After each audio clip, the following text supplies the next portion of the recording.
Chat, ignore that.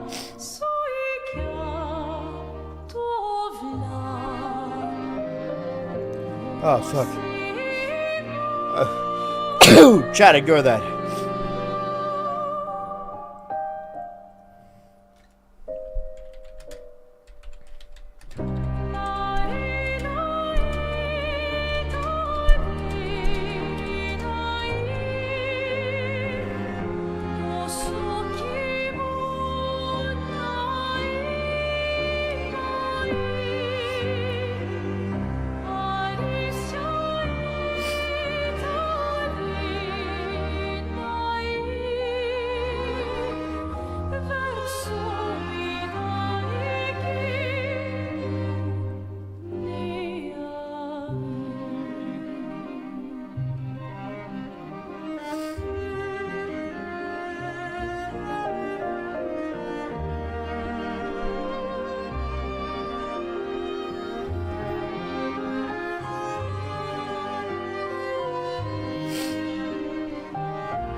Welcome, Ultrers and Danonites alike, to episode 37 of the weekly episodic gaming adjacent livestream podcast show. This is Switch to Ultra. Granted, today it is Dan to Ultra.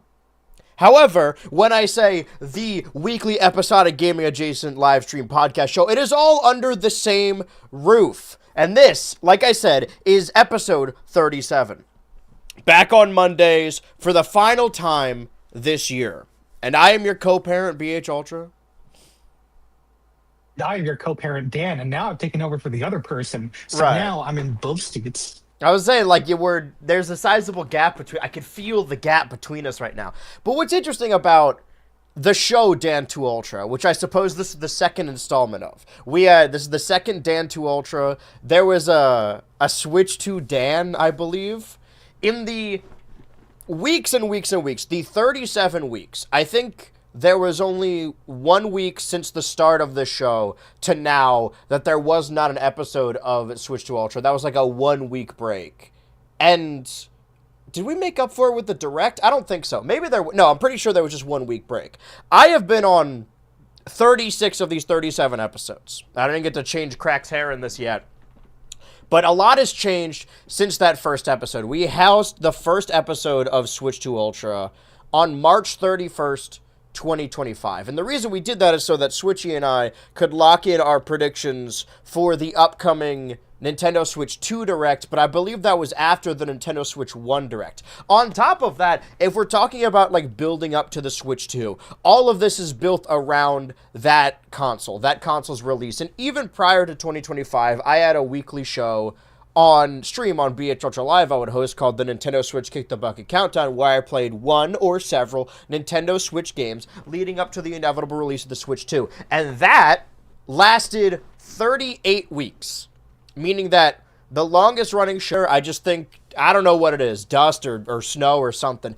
Come dust or snow, nothing can stop me. I did get my car fixed. What I was saying is that the Nintendo Switch Kick the Bucket Countdown lasted 38 weeks, and then the Switch 2 was released. This show, now that we are on episode 37, not only is it the longest podcast I have ever been a part of, but we are only one episode away from tying for the longest running BH Ultra Live series. And if we didn't miss that 1 week back in like April, we would have reached it. Granted, this show is going to move into 2026 and hopefully beyond. The plan as always was I always wanted to do this, right? Moving into any speculation sphere, talking about, honestly, it was built around the concept, the prospect of a new Smash game. Like, okay, if Smash Bros. Is happening, I want to talk about it each week. And have that be an exclusive or a series that we work on the BH Ultra Turbo. Yeah, the BH Ultra Turbo YouTube channel. And it took a while to finally get monetization on that channel, but now we finally have it. And now we are a ways into Switch to Ultra, like I said, week 37. And I wanted to gather together people that could, one, be reliable, and two, people I'm already friends with online, and I suppose three, people who are planning on getting the Switch 2 and have a lot of opinions on Nintendo. And I think I asked both Switchy and Dan early on, and the answer I got was that Switchy could be available predominantly Monday nights. And the reason we didn't initially kick off with Dan is because Dan was a little bit more of I suppose, a scheduling conflict. And that is still true, right? That Dan can't do every Monday. Some Mondays it's just not possible. The only reason we swung this Monday is recording on his phone right now. But I do think that this is a good setup. Not this literal set where we're very, very far away. Maybe it will change moving into the new year. But I'm excited about the prospect because it's going to be me and Switchy most weeks. And then Dan, I just thought it would be best if we just get Dan when we can get Dan. And now I'm going to let Dan talk. What do you think, Dan? I agree. You took the words right out of my mouth. No, I mean, I think that really, sums it up. Yeah. I think that's a good way to look at it. It's crazy to see, how far it's come since the beginning of the year with like all the guests and like, now there's a third host. It's like, oh my God, we've really jumped the shark. It's all downhill from here. It's all Danhill from here, I think. I know, right? I will say, oh no, go ahead. Yeah, like I said, sorry, I'm just saying it was like, it's kind of like crazy how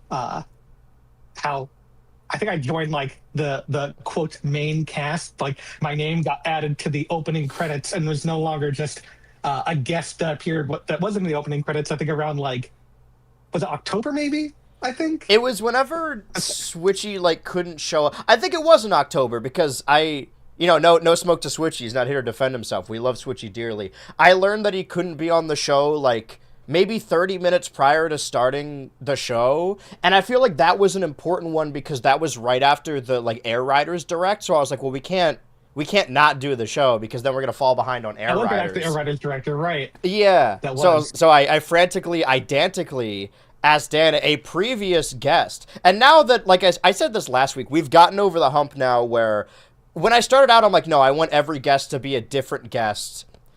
But I also wanted them to all, have a Switch too. And we very quickly exhausted all of our options for people that, one, own a Switch 2, and two, are available Monday nights around this time. I will say, I can't imagine we have a whole lot to say about the Game Awards. We probably will talk about it just because, that's the main thing that happened. That's what the last episode of the show was based around. But prior to watching the Game Awards, I hosted a little, stream award show on my stream where the chat got to decide, what their favorite streams or favorite moments or favorite whatever. And there were no episodes of Switch to Ultra nominated just because I think it's, an entirely different bracket. But personally, I feel like I've had a rather lackluster year, and not even just numerically. I just feel like I wasn't firing on all cylinders like I normally am.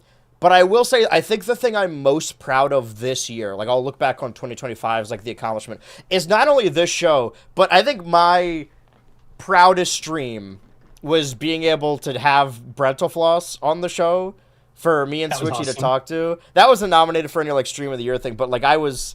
That's what I'm going to associate, one, with the show, and two, with the year. That was a huge moment for me. And I was underplaying it at the time. I was like, it's my good friend Brentalfloss. But, legitimately have been watching him since I was a kid. I think that was really cool, just seeing him on there.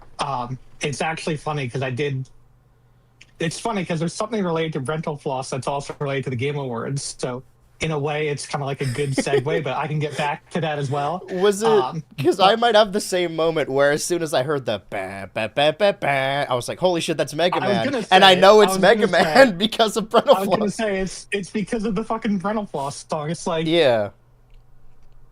And I'm lucky. I'm lucky I got him when I did, because the only reason we managed to swing him on the show is because I Hail Mary DM'd him on Twitter. And now I can't DM people on Twitter that are following me. So that was really a once in a lifetime. It's going to be a lot harder moving forward. Now I got to reach out to people on Instagram. It's so embarrassing, man. I know. If only I just had everyone's Discord already. It's just that app is a mess. But it is also where we exclusively get all of our news. Don't trust any of these other news sources. We look through the Twitter bookmarks. Mm-hmm.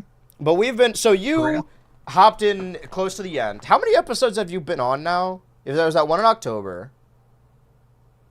I think I've been on every one since the one in October. I don't think I've missed one. Or I may have missed one. But other than that, I think I was on all the other ones. Let's see, yeah. Now I'm going through this playlist. Because Dan 2 Ultra, the first Dan 2 Ultra, was October 27th. So that was the second time you were on. And then... let's see. Were you on after that? Maybe not on right after that. So that's 2, and then we brought you back on for the Cookie Leak, which is 3. Yeah. And then talking about the Galaxy movie, which is 4, and then Air Riders Weekend, for sure, right? 5. Yeah, and then 6, 7. So this is your 8th episode.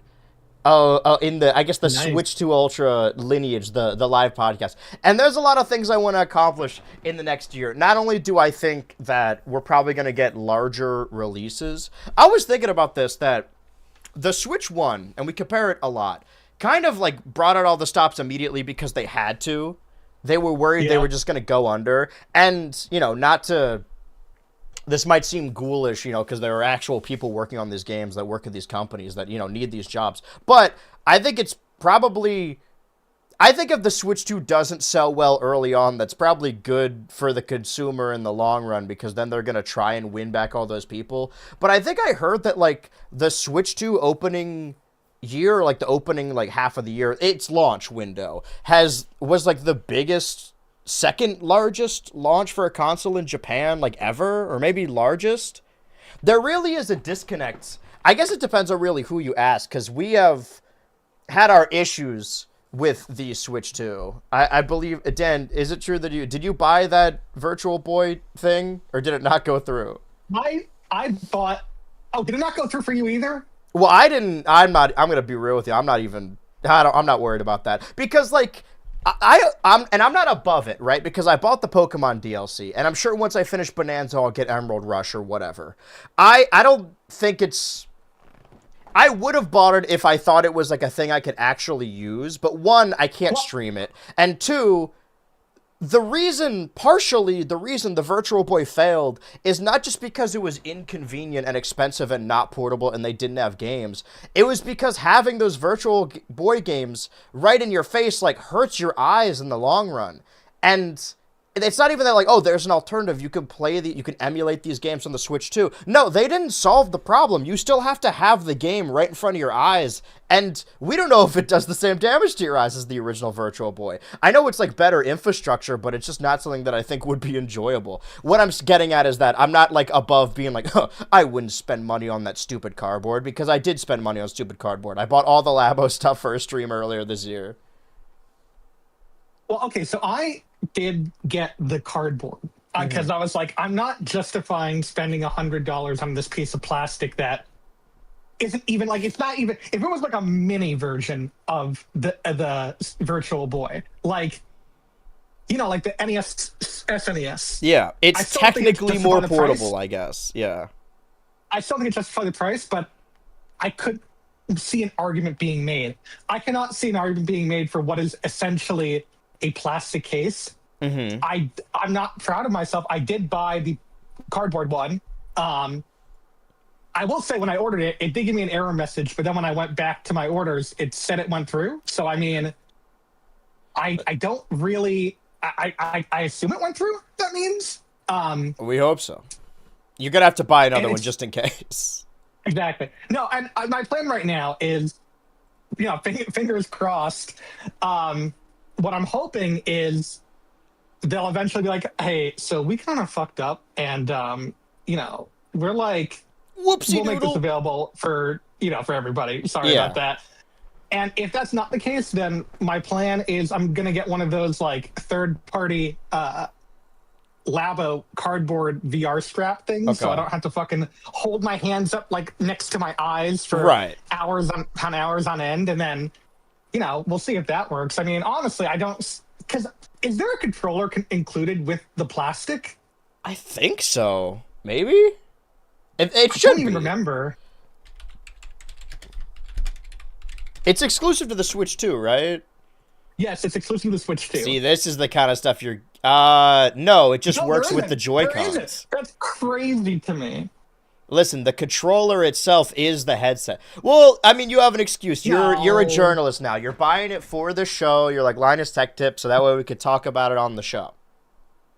Well, everything's a tax write-off, so yeah. Right, yeah, no, it's all part of the show. We have personal goals. I think it would be fun if we can swing it to somehow do this show genuinely live. Well, okay, either going to MomoCon and like filming it in person like a hotel room, or we're going to fill a stadium with all the Switch 2 Ultra fans. They're all going to gather around. I was like, don't worry, guys, we got a show plan. Or just a general panel there with us that's like vaguely related.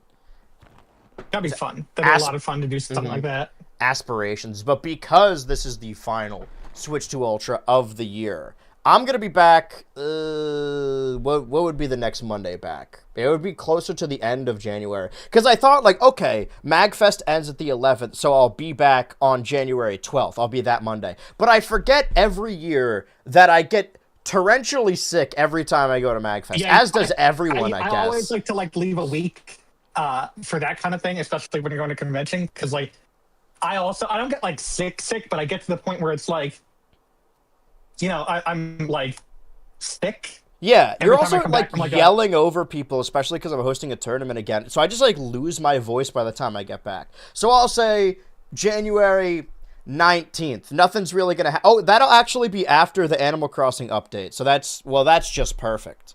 Because MLK Day, baby. there have been the timeline of Switch 2 Ultra, right? The first episode that you were not a part of, so we're doing a little bit of a catch-up, I suppose, were our initial reactions after the Switch 1 Direct, but predictions for the Switch 2 Direct. And I don't remember exactly what was in that Switch 1 Direct, so let me go find that right now. And the idea in general that there were two separate Directs. Switch 1 Direct. Like, they were the same week, right? Or maybe like a week apart? No, okay, so what happened was they announced the Switch 2 Direct, and everyone's like, well, then this rumor for Switch 1 Direct makes no sense because it's literally like going to be in like 3 days. Why would they do this? And then they were like, oh, by the way, we have a Switch 1 Direct tomorrow. Yeah. And then it's like, oh, I guess they were right. What are they even? Let me move you. We have to separate us once again. See, that's what they don't tell us is that behind the scenes of Switch 2 Ultra, the reason it took so long to set up today is I got into a fight, a physical altercation with Dan's girlfriend. And now we must, like, stay on opposite sides. Dude, Erdrick's Legacy. This did come out, right? The 1 and 2 HD 2D remake? I know 3 came out. Why can't I speed my videos up anymore? It'd be very funny if it's, like, coming 2026, and we were all like... Maybe it came out in December. I feel like it was, like, semi-recently. It might have been maybe November. Maybe. It just says 2025. But I think I heard people talking about it. Some other stuff. Yep, some words. Oh, this is the Pac-Man game, right? Yeah, that's a the like edgy game, Pac-Man. That was like that came out like right before Pac World 2 repack was announced, which is funny because it completely overshadowed it. That seems to really be dude, Metro Prime 4 Beyond. So have you had any opportunity to play any Metro Prime 4? Because I guess this is like a second weekend. I haven't played any more. I have not. I have played like 0. Like I've barely played anything, and I really want to play Wario World, but we can get to that when we get there. Well, I guess I should properly go through my bookmarks because I'm just kind of freeballing here because I was like, oh yeah, what happened throughout the year of Switch 2 Ultra? Well, the timeline of events, even before the actual release or rather like proper announcement of the console and the game, it seems like the launch of the Switch 2 in general was very haphazard. In a way that, like, I remember late in 2024, that's when patent leaks started coming out, you know, with the NX and whatnot, like it was the previous console generation. Oh, we're going to get something new. And then there was a major leak early on in the year that, like, leaks of the C button or something. It was something where it sort of seemed like it pushed Nintendo to show off the Switch 2. And that was in January. That was actually my first stream back last year. I had definitely lost my voice around that time. That seemed... It couldn't have been haphazard, because they had a whole 3D visual prepared. Maybe they just had that on the back burner, and they were waiting. But it seems maybe because it's back-weighted, right? When I think about the first year of the Switch 2, and that's ultimately what we're covering here, because there was only a handful of weeks, a handful of episodes of Switch 2 Ultra before the Switch 2 itself existed. I mean, episode 5 was all about pre-order night. We're building up to that. That it felt like, to me, throughout the summer, right, leading up to Donkey Kong, it was a little bit of a slag. I don't know if that's the right term. It was a slog, I suppose. And then from, like, Bonanza to, I guess, Pokemon, like that several month period, there was nothing. There was relative radio silence. We did get a direct in September. Because, hey, I'm going to lock this in also. Prediction for next year, there's going to be a direct in September. Because there's been one every September since the launch of the original Switch. That... Once we got to the holiday season, right, like October, November, December, now I'm looking back and I'm like, dude, this was a pretty good year for Nintendo games. But they were all back-weighted. Like, once we got middle of October and Legends ZA came out, it seemed like a major Nintendo release was happening every week or every other week. It did feel like that. You're right, because I remember that, like, graphic we had. And even if there wasn't, like, a major release, it was, like, a big GameCube game or something coming. Yeah, it was And like ZA, it's weird. and then Luigi's Mansion, and then No, I think November. Luigi's Mansion came That a was the few 30th. weeks later. Yeah. Yeah, but wasn't CA the 16th? Yeah, you're right. Maybe there wasn't anything in between that, but we were doing the weeklies because it was Luigi's Mansion, and then was it Hyrule Warriors? Something like that. And then it was the Hyrule Warriors. Pikmin 4 update. No, I don't think it was because Let me open up this Thursday. I have the Thursday guide. It was the 17th was the one we were confused about. We didn't know what we had for that one. Right. So what the fuck was because the that Pikmin 4 Tuesday update came out then? on a Wednesday, so it happened to not directly Right. coincide with the. I have it. I was gonna look up Thursday. I have it. My Thursday guide. Perfect. Okay, so yeah, October 30th was Luigi's Mansion. November 6th was Hyrule Warriors. November 11th was Pikmin 4. November 20th was Air Riders. Nothing on the 27th, and then Metroid Prime 4 Beyond came out December 4th. And then, this is also something we could talk Wario about. World. I don't expect anyone to, like, really... Because I didn't get enough hours into it to warrant a discussion. But technically, the week after Metroid Prime, like, the Pokemon DLC came out. That's what happened between episodes. Switch to Ultra. That and obviously the Game Awards. So before we get into our little retrospective of the year, and we got the historic 3 NSO game announcements in one day. yes. So I guess I could zoom in on this now. Was it all the same day? I forgot I had this in my It was bookmarks. the same day, and people were confused because they did the Rayman and Tonic Tribbles. They did that. They were like at 10 a.m. And people were like, wait a minute, this normally comes out at night. Why are they not doing it at night? And then later that night, they're like, oh, by the way, you can now play Wario World. It's like, oh, that's why they're not doing it at night. But And, you can play Wario and they have World a whole right now. trailer for it. They even have like the little Switch The 2. most Like I know it is ill-fitting on the trailer Switch of all 2, time, but and I kind of love it. yeah. So the idea is that there's someone else's graphic here as well that I think I bookmarked. It was, where was it? Was it earlier? Because we're still... Okay, so the idea is, this is from a while ago, this mock-up. And we talked about this on the show as well. All of the games people found in the blurry background of the tutorial on how to recreate the CRT filter, which is exclusive to the Switch 2 version of N64, which is absurd. But mind you, since then, we have gotten Forsaken 64, or as I call it, Foreskin 64. We have gotten Rayman 2: The Great Escape, but we haven't gotten Donkey Kong 64, Glover, and Smash Bros. 64. I haven't Which been is like super crazy. yeah, I haven't been super up on these releases. I feel like the only major Nintendo Switch Online release, other than like, the GameCube one launching with the console. Yeah, we have a little mock-up here from End Super Gamer Guy. That we have been getting one every... No, okay, we didn't have Now September. one every 2 months now. It's crazy. Yeah. Because I've heard the arguments, because I feel like for the NES and Super Nintendo, the only games we're really missing, aside from Star Tropics 2, of course, which is really fucked up of them, are the peripheral games. Like, the only major Nintendo NES games that aren't on the service are, like, Gyromite and, like, Duck Hunt, Hogan's Alley, that one game that you require the AVGN D&D pad that he gets on the ground and starts hitting with his hands.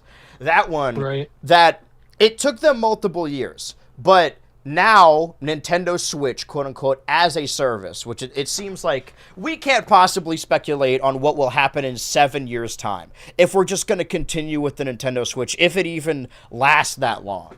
That Nintendo moving sort of in the direction of Xbox, which is never a good thing to do, where they're treating Xbox as a service. Like, oh, we have the Xbox One, and now we're just going to carry over the infrastructure with every console. The idea is that eventually the Switch 2 will be the perfect reservoir for everything Nintendo. That we're going to build up to it eventually. And the reason we're getting a GameCube game every other month is so that by the end of the lifespan of the Switch 2, then we'll have all of the GameCube games that are important. Maybe like in 3 years we'll have all the major Nintendo ones. Because what would you say are the top 5 GameCube games made by Nintendo? Or maybe just not even, just in general.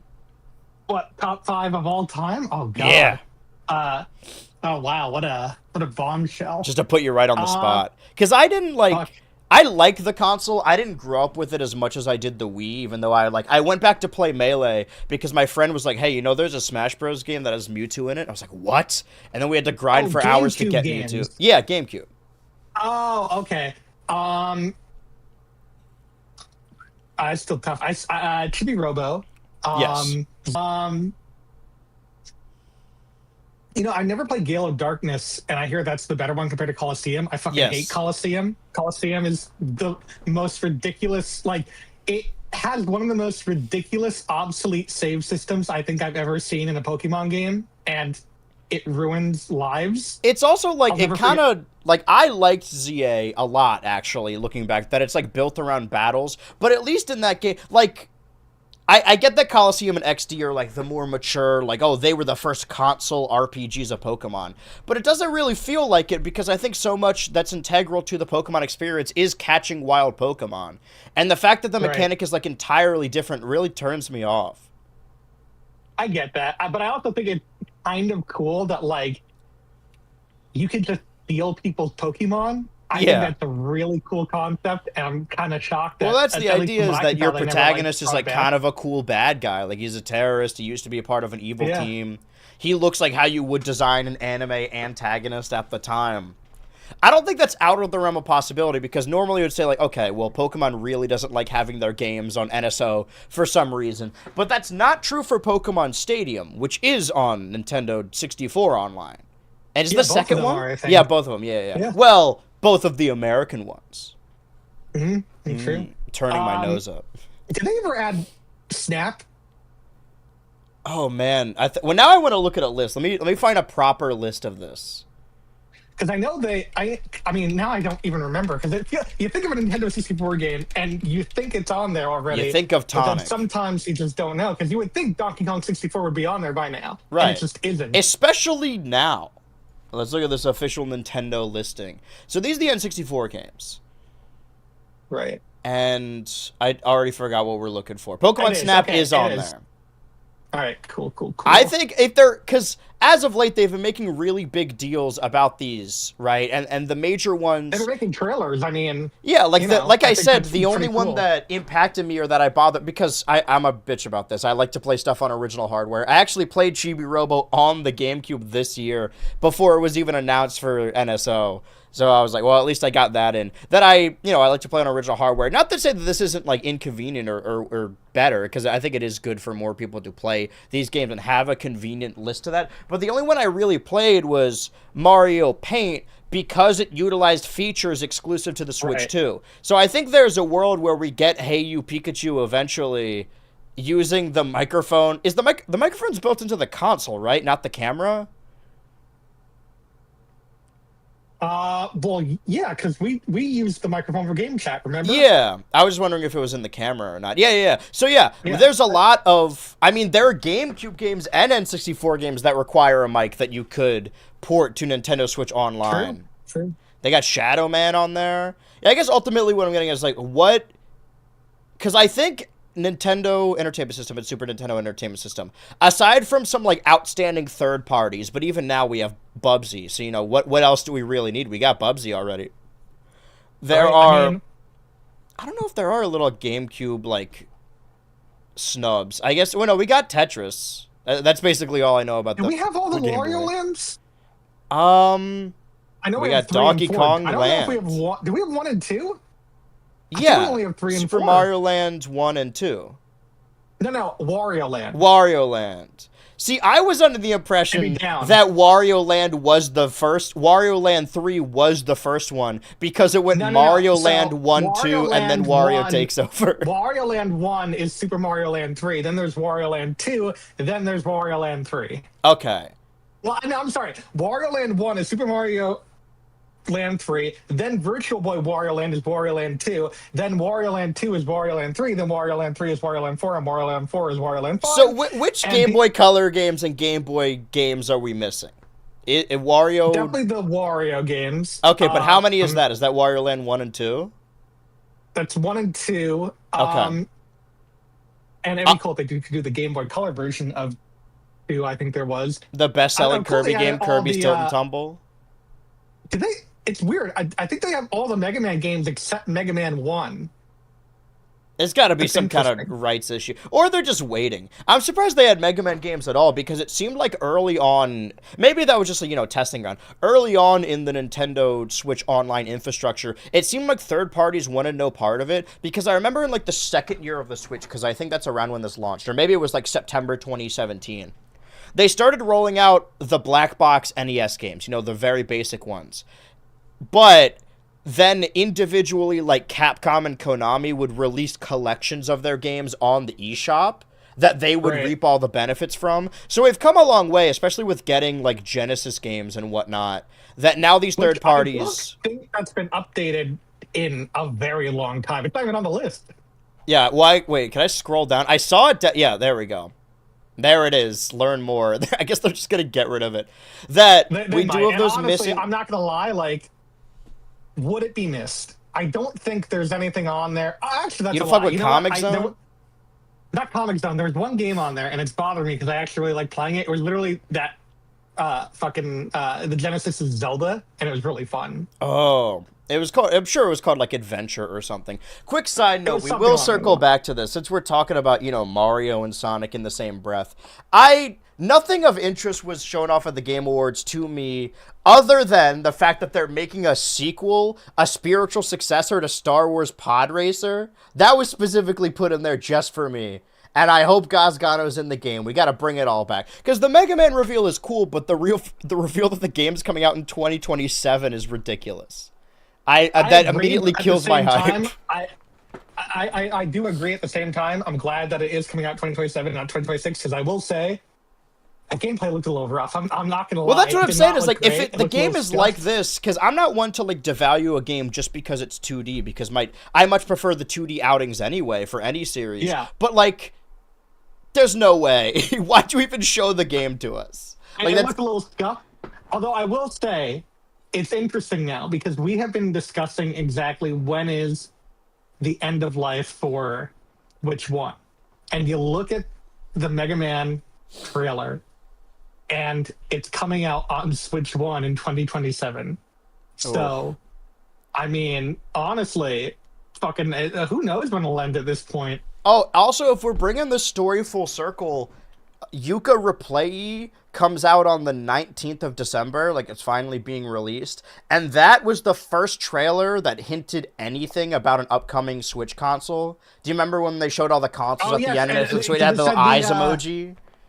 it said the fucking It said the and the next gen Nintendo. Nintendo it said like next gen Nintendo console or something. Yeah, And I'm real like, quick, YouTube okay, chat well, says, "What did you think of the Badger game?" I saw everyone shitting on that, being like, "Oh, this like the using that clip of the Kung Fu Panda in Unreal Engine or the Nintendo Hire This Man." I think that game yeah, actually looks fun, and it doesn't look I like what like it. people are saying at all. It doesn't. That's what's crazy. It actually looks stylized. Like there's a style to it. And I mean, honestly, like anything Grant Kirkhope is behind, like I'm sure it will be Yeah, at least and it's Dan very Houser, good. right? Or am I getting that wrong? No, he No, was no, showing it's up later. David Soleil, Yes.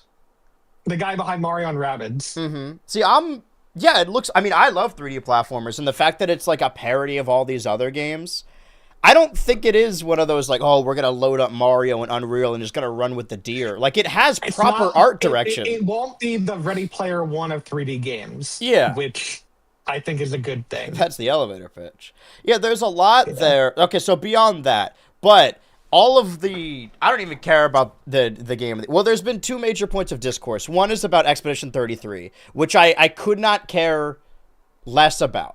That game truly means nothing, both good or bad. I haven't played it. Same. It won Game of the Year, fine. It wasn't my Game of the Year, but also I didn't play it. It won like 11 awards, and I saw people saying like, oh, they should limit the amount of awards a game could win. But I feel like that kind of defeats the purpose of the award show, because when do you cut it off? Do you cut it off ahead of Game of the Year, or do you cut it off like after their first 5? I think that's a little bit ridiculous. Speaking of ridiculous though, Expedition 33 beat Donkey Kong Bonanza for Game of the Year. And Donkey Kong Bonanza had a decent presence. They had the voice actors for Pauline actually singing the song as a part of the orchestra. That was really nice of them. And I love when they do that for the Game of the Year. But Nintendo did win They won 2 games. One was like Donkey Kong for Best Family Game, and the other Which I saw coming. was Mario Kart World for Best Sports/Racing Game. And you would have thought the world had just ended. I don't know why.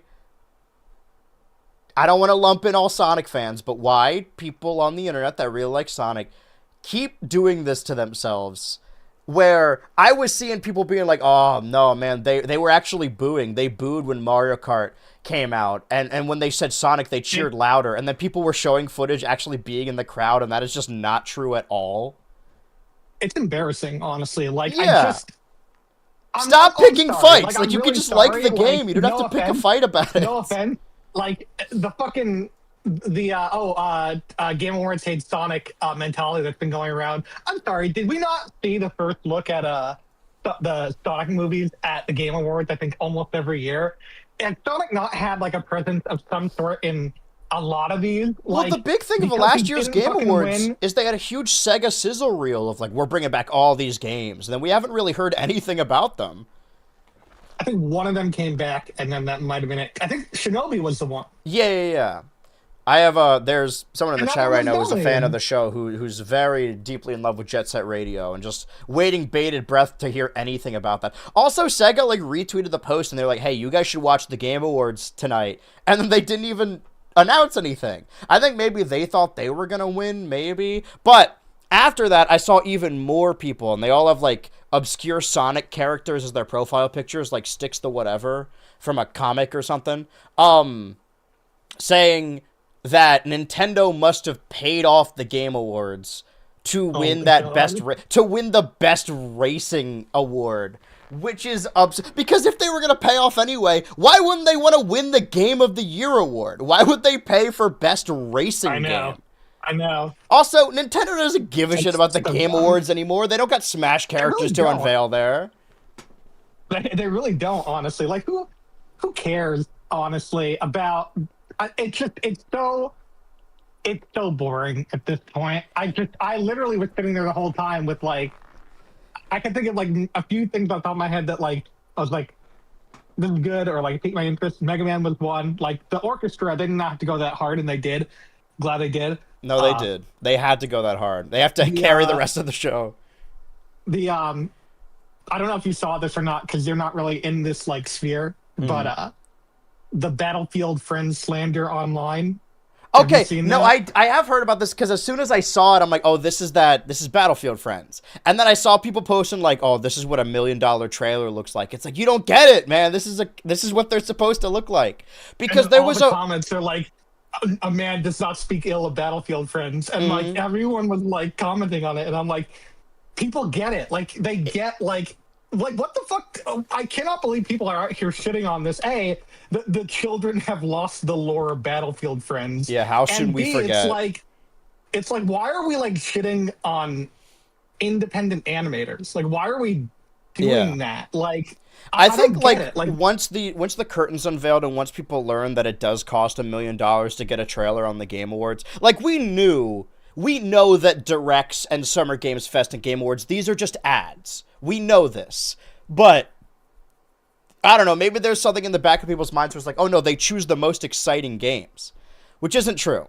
They just show off the companies that pay them. That was an ad. That wasn't even like a trailer. Yeah. It was an ad that took place after another ad. And I'm like thinking, are we really going to freak out over a fucking Battlefield ad? Like, who cares? Well, there was actually like there was a Fortnite trailer either last Game Awards or the Game Awards before that to show off Master Chief in the game, and they animated it like Red versus Blue. Yeah, they brought back the Red versus Blue voice actors.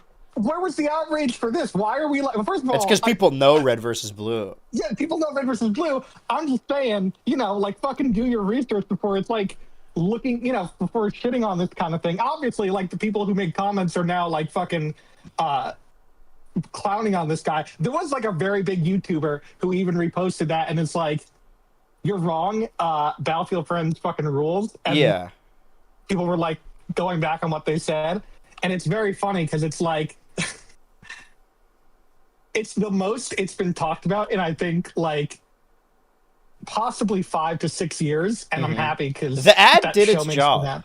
It seems like... I'm not even trying to lump this ad in with the other ones. It seems like the the constant this year when it comes to marketing, like outside of video games, has been like purposefully pissing people off. Like the weird racist dog whistle Sydney Sweeney jeans ad, and then like Coca-Cola and McDonald's announcing they're doing AI ads and then being like, we spent so much money on this AI ad. Like, I know that these ads exist solely to piss people off so that they'll comment about it and create discourse, which will then market their product, right? I understand that. Right. And I don't think Battlefield's doing this on purpose, but I think that accidentally did happen, where it seems like the only way to market to people now is to rage bait. No, I don't think they were doing it on purpose. They've worked No. with these people before. I mean, there are things in Battlefield now because of Battlefield friends. Like, Yeah. they have had cameo. Like, they're like the red versus blue of Battlefield because they've had cameos in other games. Yeah, They've had, Griffball, like, yeah. they have, like, their own things. Like, just because it's a game you don't like and just because it's not, like, fucking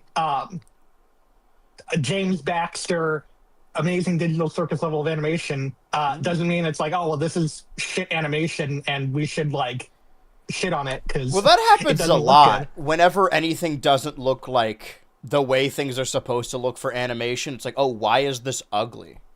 And I was gonna say, fucking, like, we saw that this year with fucking haha you clowns. Yeah. And the turnaround on that has been insane. Like, it's been crazy. Because I'm not one to, like, you know, there is no argument when it comes to, like, oh, man, the Cal Arts art style, which doesn't even apply to what people are talking about, the bean mouth or whatever. It was a term coined by John Kay to complain about the Iron Giant or something. Right. But I will attest that there are a lot of modern cartoons that sort of look the same. And I know that's just because of the way they're produced now and outsourcing work. Like, it isn't really the creative drive's fault. But I can also understand that there are a lot of cartoons that just look very similar that I would much prefer something to be ugly than look like everything else. And it's not even ugly. It's stylistic. It's not ugly. I watched the episode from last night, and it was like I was dying at the rotoscope bits. Like, they were the funniest bits they've had all season. Yeah. And honestly, like, they've been doing a really good job episode after episode. I'm like shocked how like they keep kind of pulling me back in. Yeah. It's kind of crazy. I mean, we ideally, right? I don't know why we need to pit two bad bitches against each other like people are doing online. Ideally, Adult Swim will have multiple popular shows at once that all have episodes back to back. Like, that's what ever since they started, that's what their Sunday nights have been like a slate of new episodes. And we sort of had that earlier this year where I think Common Side Effects was leading into Common YOLO. Side Effects, then YOLO, then Oh My God, which Oh My God is like not my favorite. I have issues with it. But I mean, even YOLO kind of had a resurgence this year, which is nice. Well, I also want to say that I saw it's not a victimhood thing, but when YOLO ended, and it ended on its own terms with a proper finale, a musical episode finale, I'll have you know. I saw people coming out of the woodwork being like, I cannot believe Adult Swim canceled the show. Another corporate layoff. It's like, I don't know, man. 3 seasons is pretty decent for an Adult Swim show. Also, Michael's got like 3 different shows right now. I think that's pretty decent, like 2020 to 2025. I hope Koala Man comes back, but yeah, I don't think it is. like, but yeah, it's probably not. It's probably not, which makes the ending screen all the funnier. But yeah, I just think like we need to drop this stigma of ugly shows because what even is an ugly show? Like, what's ugly? I want to go into this tangent about like animation. My whole point was that like. Fucking Battlefield Friends rules, and don't shit on Battlefield. A real man does not speak ill of Battlefield Friends. I mean, honestly, you said, like, oh, people shitting on the game, too, but from what I've heard, like, normally what I hear is, like, oh, all these shoot slop, they're the same. But I've heard nothing but bad things about the new Call of Duty, and nothing but good things about the new Battlefield. Like, it was nominated for I was stuff. gonna say, like, I mean, it is not a bad game. It's not my cup of tea, mind you, but, I mean, like, compared to where we were with, like, Battlefield 5, Battlefield 2042, whatever it was, like it's nowhere near as bad as those. It's actually functional. Like it's like literally just like it's crazy to me. Yeah. But yeah, I mean, honestly, like I just think like I don't know, just watch Battlefield Friends. That's the takeaway From the beginning, From the top. It'll It's take you important like an context. hour and a half tops. Yeah. Well, I suppose we could jump back into this real quick with talking about what games we are in fact missing and what we can expect for Nintendo 64, and because I feel like Game Boy Advance is also relatively lackluster. With Game Boy Advance, I'm a little annoyed that like I'm glad the games are here, but I mean, why did they even add the Starfy games if they weren't going to translate them? Because those games are really dialogue heavy. They're prepping us for So, Metro or for Who Mother is this 3. for? Yeah, exactly. It is kind of lackluster, actually, looking at it now. I think there's some good options, but like the Starfy games aren't translated. We have 4 ports of Mario games that are already. Well, I was on gonna the say, like, system. when people talk about the greatest Game Boy Advance games, like, honestly, most of them are remakes. That was a big part of the library at the time. Right. And, I mean, we're obviously missing the Pokemon games, and we still don't know why. But these are mostly the Nintendo outings. I guess Klonoa is also Bandai Namco. I have to imagine it's something with the idea of, like, if they bring it to the system, people are going to be like, can we trade afterwards? And I don't think they'll have something implemented, because they did have something implemented on the 3DS for the ports of Red and Blue. But honestly, like, the fact that you can't, I mean, they shut down the eShop, so unless you already downloaded it, the fact that you can't transfer from those older games anyway is more of a reason to have them on the Switch so that you could play them and then also transfer those Pokemon into Pokemon Home. Right. I mean, obviously the big missing thing here is Mother 3, but we're never going to get that. Maybe hey, we're gonna have a new Nintendo of America president starting 2026. So maybe that's true. That was the other thing when talking about, like, Nintendo doesn't care about the Game Awards. They sent Doug Bowser to go collect an award. He's like, that's crazy. He's not going to work there in like a week from now. I think the Castlevania games on Game Boy were pretty good, but I think those are with the other collection. Although it's funny because the Bubsy collection released, and then I think like a week later they said Bubsy's coming to SNES Online. I'm like, that's fine. I guess they want to see if they can sell them, and then once they realize, like, oh, this isn't selling as well, they're like, okay. Because I'm sure they get some kind of, like, residual from doing this. I hope so. Did they release...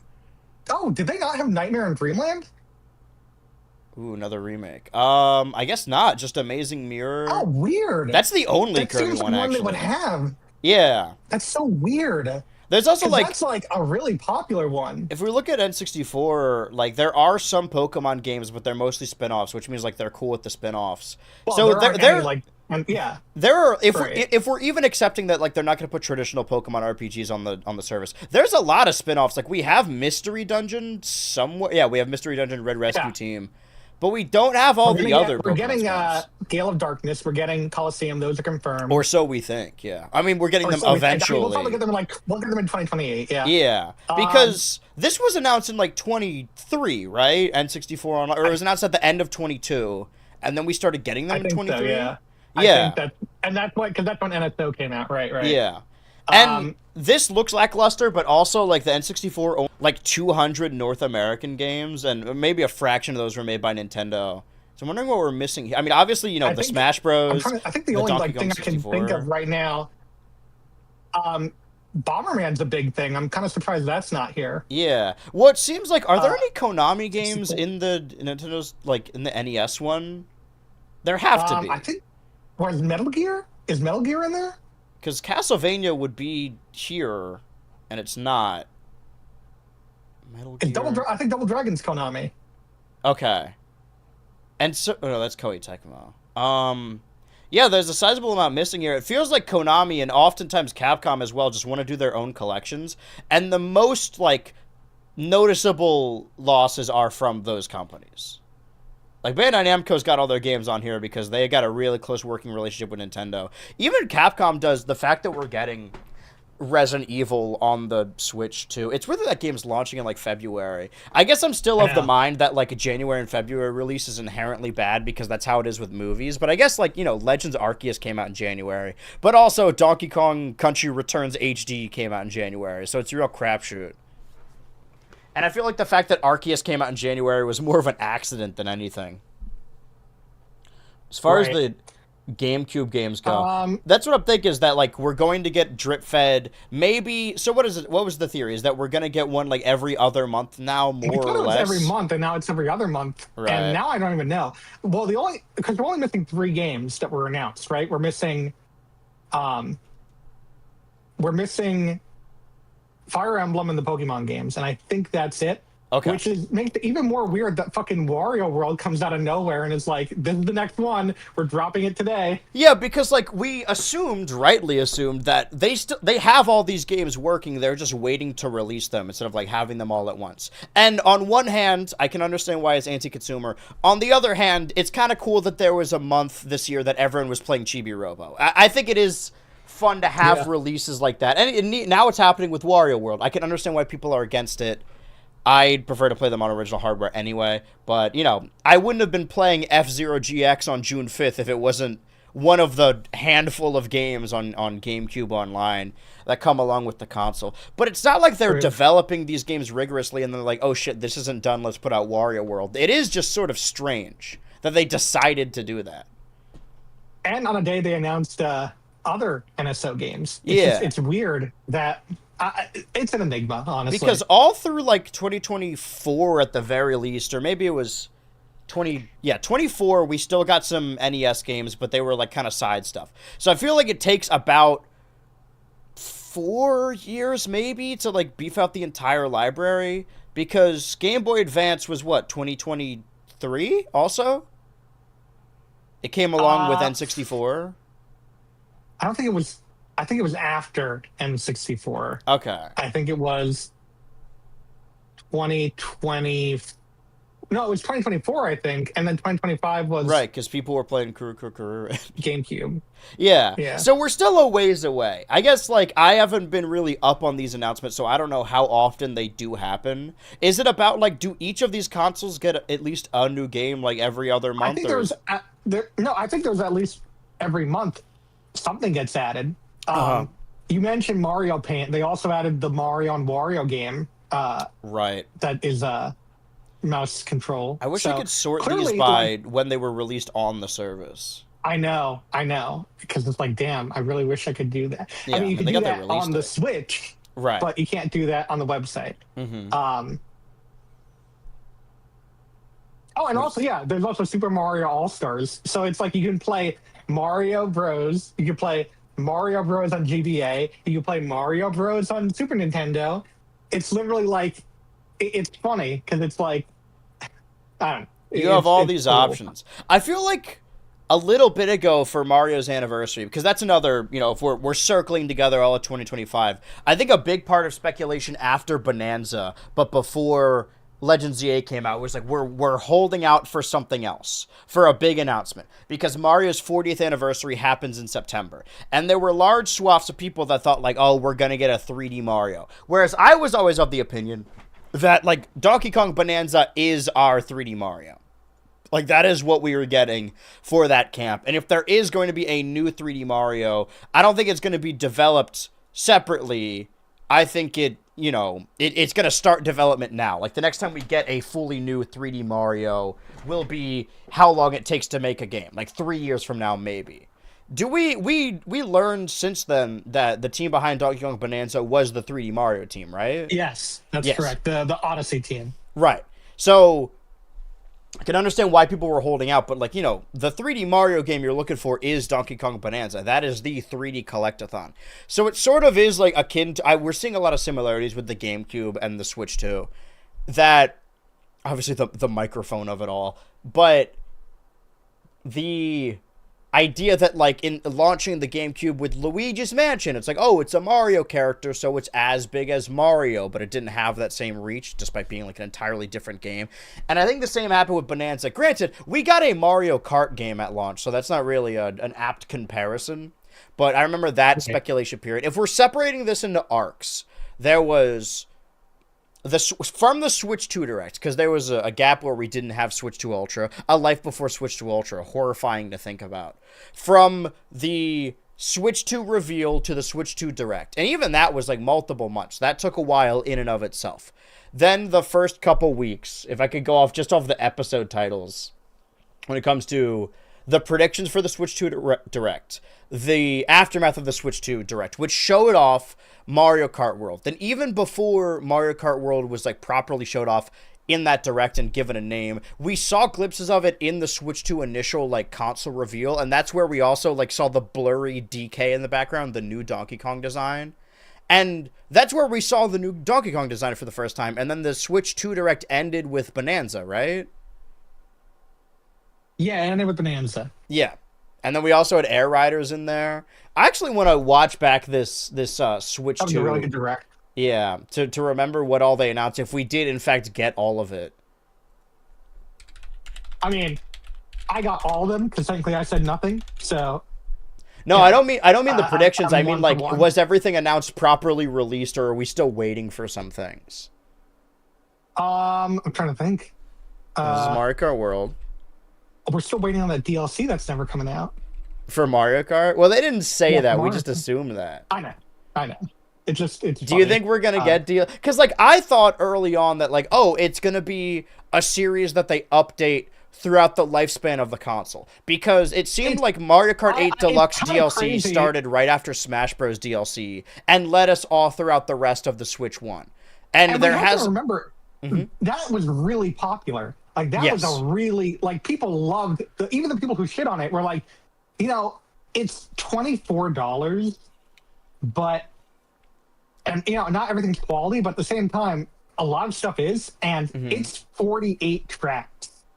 It is not an insubstantial amount. It seems like Nintendo's model is it's expensive to start, but then it becomes worth it. And that's the same thing with these, you know, these online emulators. Like, yeah, in 2017, it's like, I'm not paying, or 2018, I'm not paying, what is it, $20 a month or something to play, like, Dr. Mario on my Switch. And now that we're, like, years and years into it, it's actually, like, a really solid deal. Now it's, like, $60 a month, which is the price of, you know, what video games used to be priced. It's not a bad deal.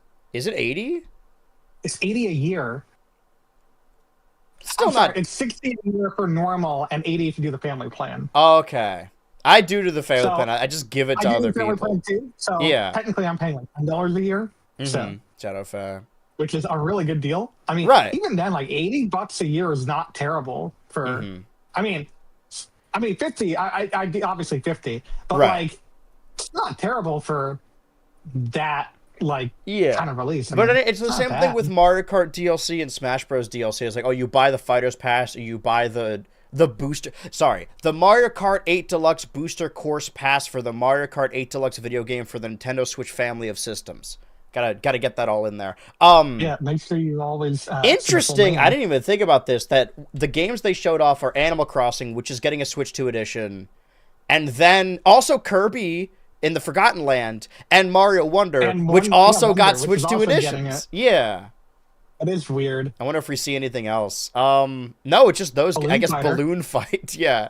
Does that mean we're getting a Balloon Fighter Switch 2 edition? Let's go. Oh, Pikmin 4 just got a free update, and not a Switch 2. I do see Odyssey down there, though. Hold on a second. Oh, there's Odyssey, and there's Zelda. Is that Zelda Echoes of Wisdom? It is Echo... Yes, because I'm surprised Echoes of Wisdom didn't just get... I mean, every game that was released on the Switch in 24, I'm surprised they didn't all just get, like, a free graphic update, because they were close enough in development. I remember seeing, like, people seeing this and laughing, being like, this looks like shit. And it does, granted. That's completely in the right. But I would rather them show us what it looks like than do, like, a CG trailer where it's, like, where it does not fucking look like that, you know?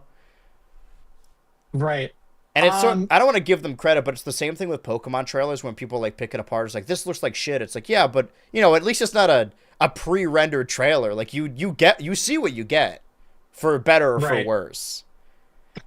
It seems like most of the launch was focused on Mario Kart World and all these new features. I thought the idea of game share was so cool, and then we just don't really get to use it. Not as much. Yeah, I mean, like it's so fun. I keep thinking back to that fucking... we did play this game in Game Share. That's true. This, but there were only like 10 games available too, right? No, we could do all of... Oh, actually, I don't know. This game we did play. We got to get back to this and wrap this up at some point. That was fun. I did like that. Yeah. I just think back to the fucking Mario Party thing and how like Yeah, that was a how much mess. they fucking fumbled that bag. Like no one is talking about that. And you know what's crazy? People are saying that Nintendo Switch Game Tour is the worst game. Oh, wait, At worst least game or there worst was Nintendo game or worst worst, like, game.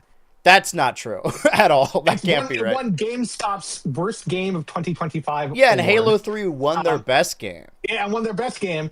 And I'm just thinking like, if people are like, oh, it's deserved, it wasn't worth it. I'm like, you can pay $10 for a game that is actually informative and well, you know, it's dumb, it's stupid, and like it's a Yeah. meme, yes, but there's actual gameplay for it. Or you can play Honestly, twenty I dollars feel for like this so much fucking of the DLC that doesn't do anything. I feel like so much of the criticism this year was less about like the innate quality of the games and more so like, are they worth this much? And that happened a lot with Mario Kart. We were talking about it with like, the Sonic fan base being like, this game is awful. I feel like the internet kind of forgets it's like Mario Kart World is not a bad game. Like, by no stretch of the imagination is it a bad game. Is it worth $80? That's the question people are raising. And I would say that I didn't pay $80 for it. I paid $50 because I I think got it with 50, the yeah. bundle. Or you got it for nothing if you bought it recently. That's true. It's funny that these 5 games they show off, 2 of them you could play with 4-player, and the other 2 are just giving little. I guess also 3D World. So yeah, Captain Toad Treasure Tracker, and Mario Odyssey are just like handing your little sibling the controller, and they just do other stuff. And Bonanza That's very eventually fun. did that too. And now we're just getting specs of it, which that's cool, I guess. And then they Voice, showed off, I noise, think, a trailer for Welcome Tour, the which is dock. Yeah, funny. there we go. Welcome tour. Yeah.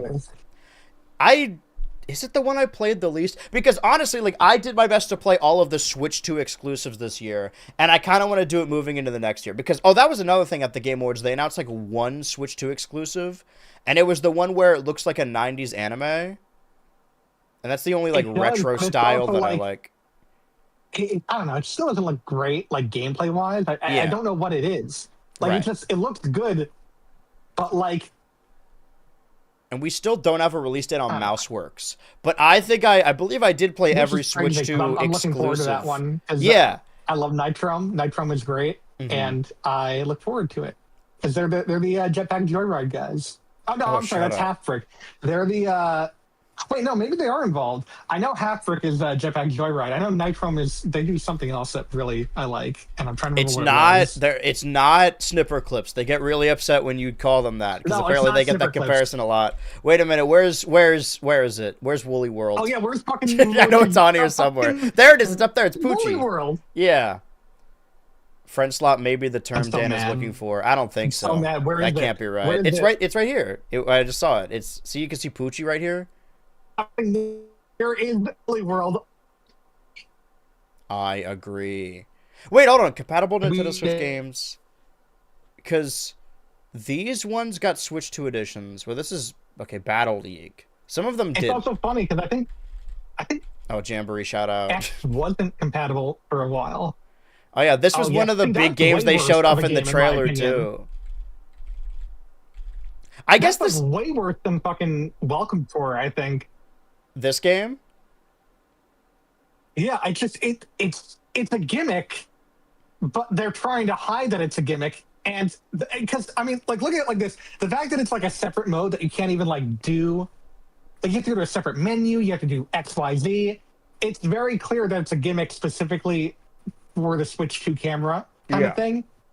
And like, I'd rather they just like be honest, you know? Well, I guess they're doing that instead of like, because there's what a new Mario Party every 2 or 3 years. Let's say like 3 years.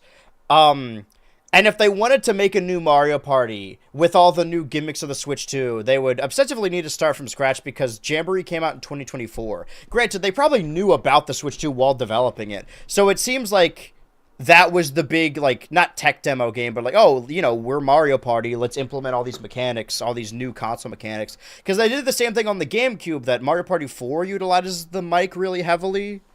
Think so, and obviously like the Wii ones use motion controls. The Wii U one allows a 5th player, I assume.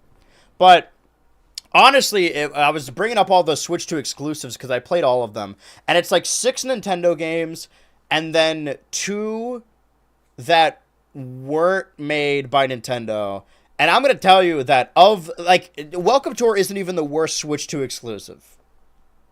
Like I The honestly Dragon think Shred. that Drag X Drive is a little worse than Welcome Tour, but even on top of that, Dear Me I Was isn't even a game, and Chillin' by the Fire is a campfire simulator. It's some shit you would have on like your DS background. Quality, Right. man. I will say, I think there's like a little bit of like a little charm to Campfire. Like it's still stupid, but like I kind of well like that one. I want to do that one with Game Share because apparently it does work with Game Share. I gotta get you guys at my local hilarious. campfire. I was thinking But Dusk I Bloods. agree This on comes Dear out in Me, 26. I think that one was kind of lame. Yeah.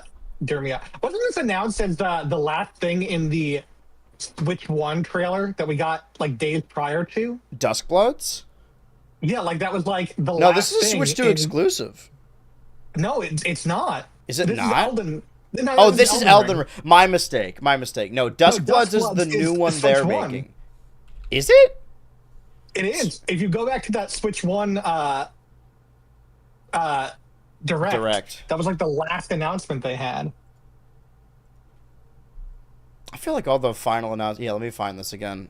Nintendo. Nintendo. Direct, March 2025. Let's get a good look at this.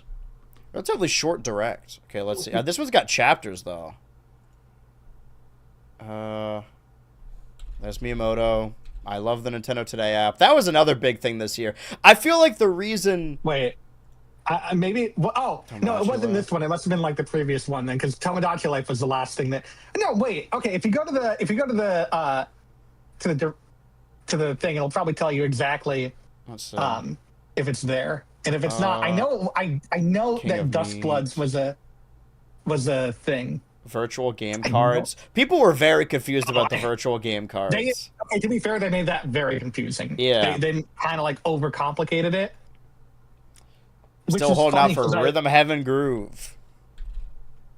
Which is crazy that we still don't have a release date. It's a little crazy. I'm not gonna lie. It's 2026, but we don't have like we don't even have a season. Because for We don't Tomodachi have a Life, it's season, we don't have like a release window. 2026. Great. Switch one. Obviously ZA, which we knew about for like a year. I was looking back, I was like, oh, yeah, okay. Then we did see some Metroid Prime 4 here, which I feel like released on Switch 1 out of necessity. Yeah, I don't know. I'm sorry, you're right. You're right. Dusk Blood was Switch 2. Never mind. Because it's one of the few. It's on the little wiki. I did get those. I went into the Switch 2 launch at GameStop, and I was like, oh, I'll get the new Street Fighter amiibo. And they're like, oh, do you want the cards too? And I'm like, oh, yeah, I get. And it's like a stack. You get all of the cards. Listen, it's a game. Oh, yeah, Daemon X Machina 2 came out. Forgot about that. And nobody talked about it. I legit, like, thought it just actually didn't come out because nobody said anything. Is this a Switch 2 exclusive? I don't think so. I feel like if it was, I would have played it. So I don't think it is. Split Fiction I played on there. That should have won the award for best friend slot. Madden, great, fantastic. Ew, get this off my screen. Get it all? There was like a new Hitman thing. Oh yeah, Like a Dragon, Infinite Wealth. Okay, Hyrule Warriors, which we did get a release for. I loved playing as Rauru. And that's all I remember from it. I kind of do want to go back to it. So here's my thing, right? Because I wouldn't mind going back to the campfire yet again. The idea last year is that every Thursday, and also like late last year, early this year, every Thursday was me playing a different Nintendo Switch game leading up to the release of the Switch 2. And I wanted to have a rotational day where I just load up the Switch 2 and do whatever over 3 hours. But I wanted to finish games because spoilers was such a big part of a lot of these games. So I finished Bonanza before ZA came out, and then I finished ZA, like the base game, before Air Riders came out, and then there's really no, like, quote, finishing Air Riders beyond completion.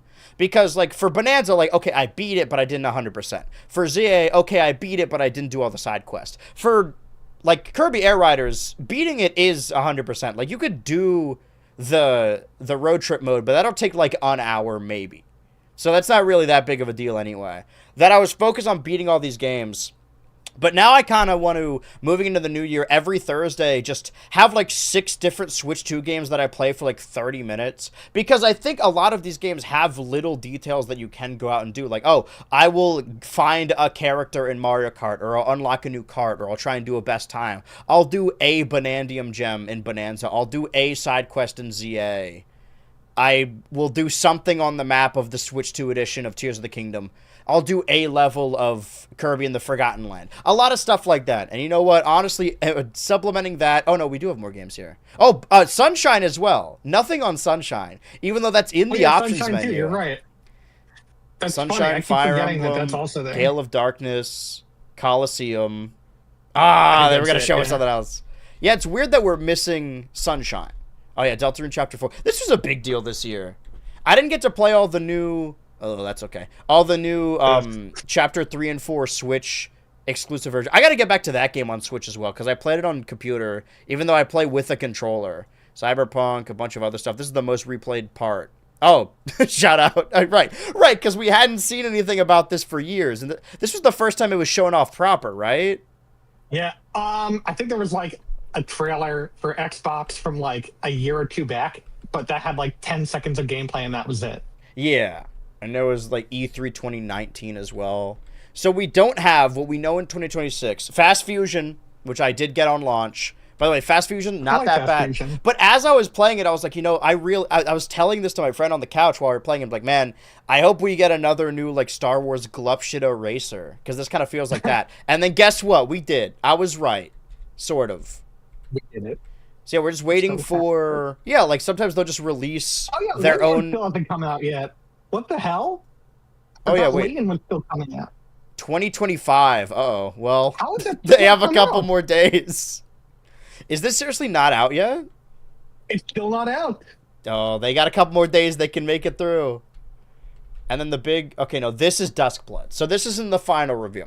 So Duskbloods is the only Switch 2 exclusive. Everything else, why I was like... confused because I thought it was...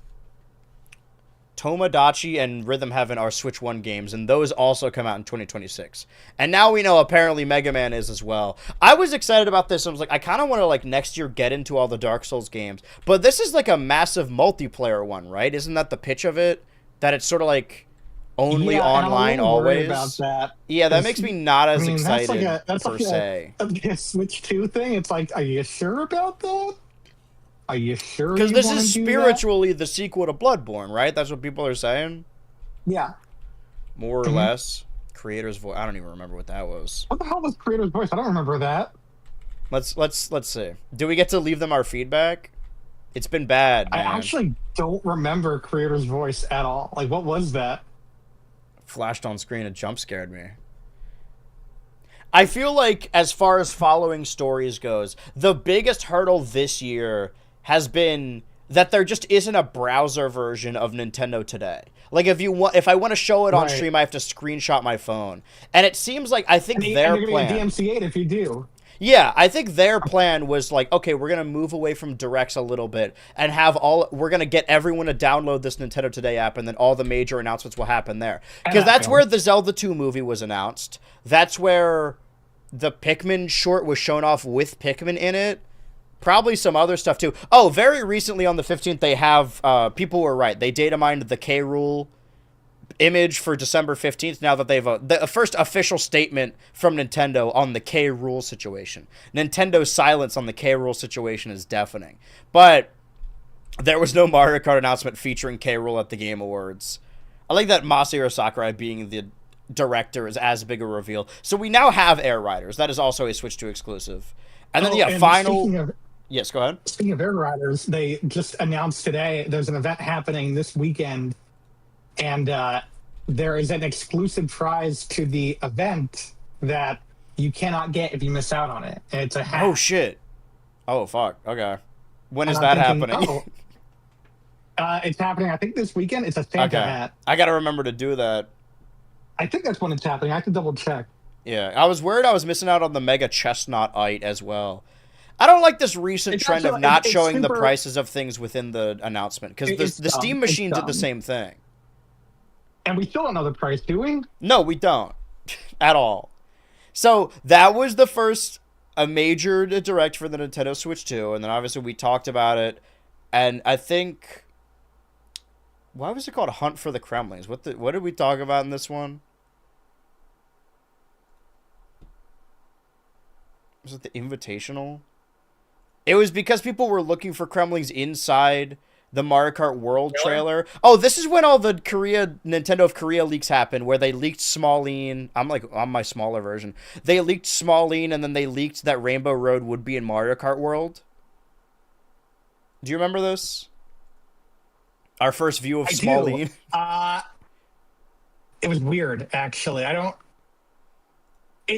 Nintendo has been doing a lot of like weird self-sabotage to themselves. Like the whole N64 thing was their fault. Like there's no one else that can blame for that. Yeah.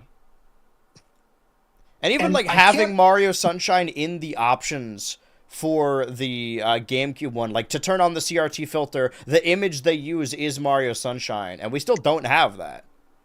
Exactly, that's weird. And then we got a Mario Yeah, Kart so World it's the Direct. 18th to the 25th. Okay. I gotta remember to I think swing that's that the then. first direct I've ever seen for a game that was previously announced that made me less excited to play it. I kind of didn't want to see it because I was hoping there would be more surprises. And there was like nothing new shown off at all. Yeah, which I guess I And prefer, they're but like, like, you know, I definitely didn't wake up for this one. I think I was on a plane or something. yeah, and because there was nothing new shown off. It was literally Yeah. just like, and they even said it's like, oh, for more information, watch here. We got fun stuff planned. Right, And then there show was, like, nothing Yoshi's fun. in the game, Goomba's in the game. Well, here's the thing. Technically, a lot of this stuff wasn't officially shown off. But they have to know people are going to analyze these trailers week by week. And that's why, like, the fact that we got 2 Kirby Air Riders directs early on in playing Air Riders, I'm like, man, there's not really that many surprises. These are all like the machines and riders I knew about. That's partially my fault because I was analyzing that shit Game Explain style. We're kind of like the new Game Explain. We're the moral Game Explain. Going frame by frame. I And paid even worse because you don't pay me. right.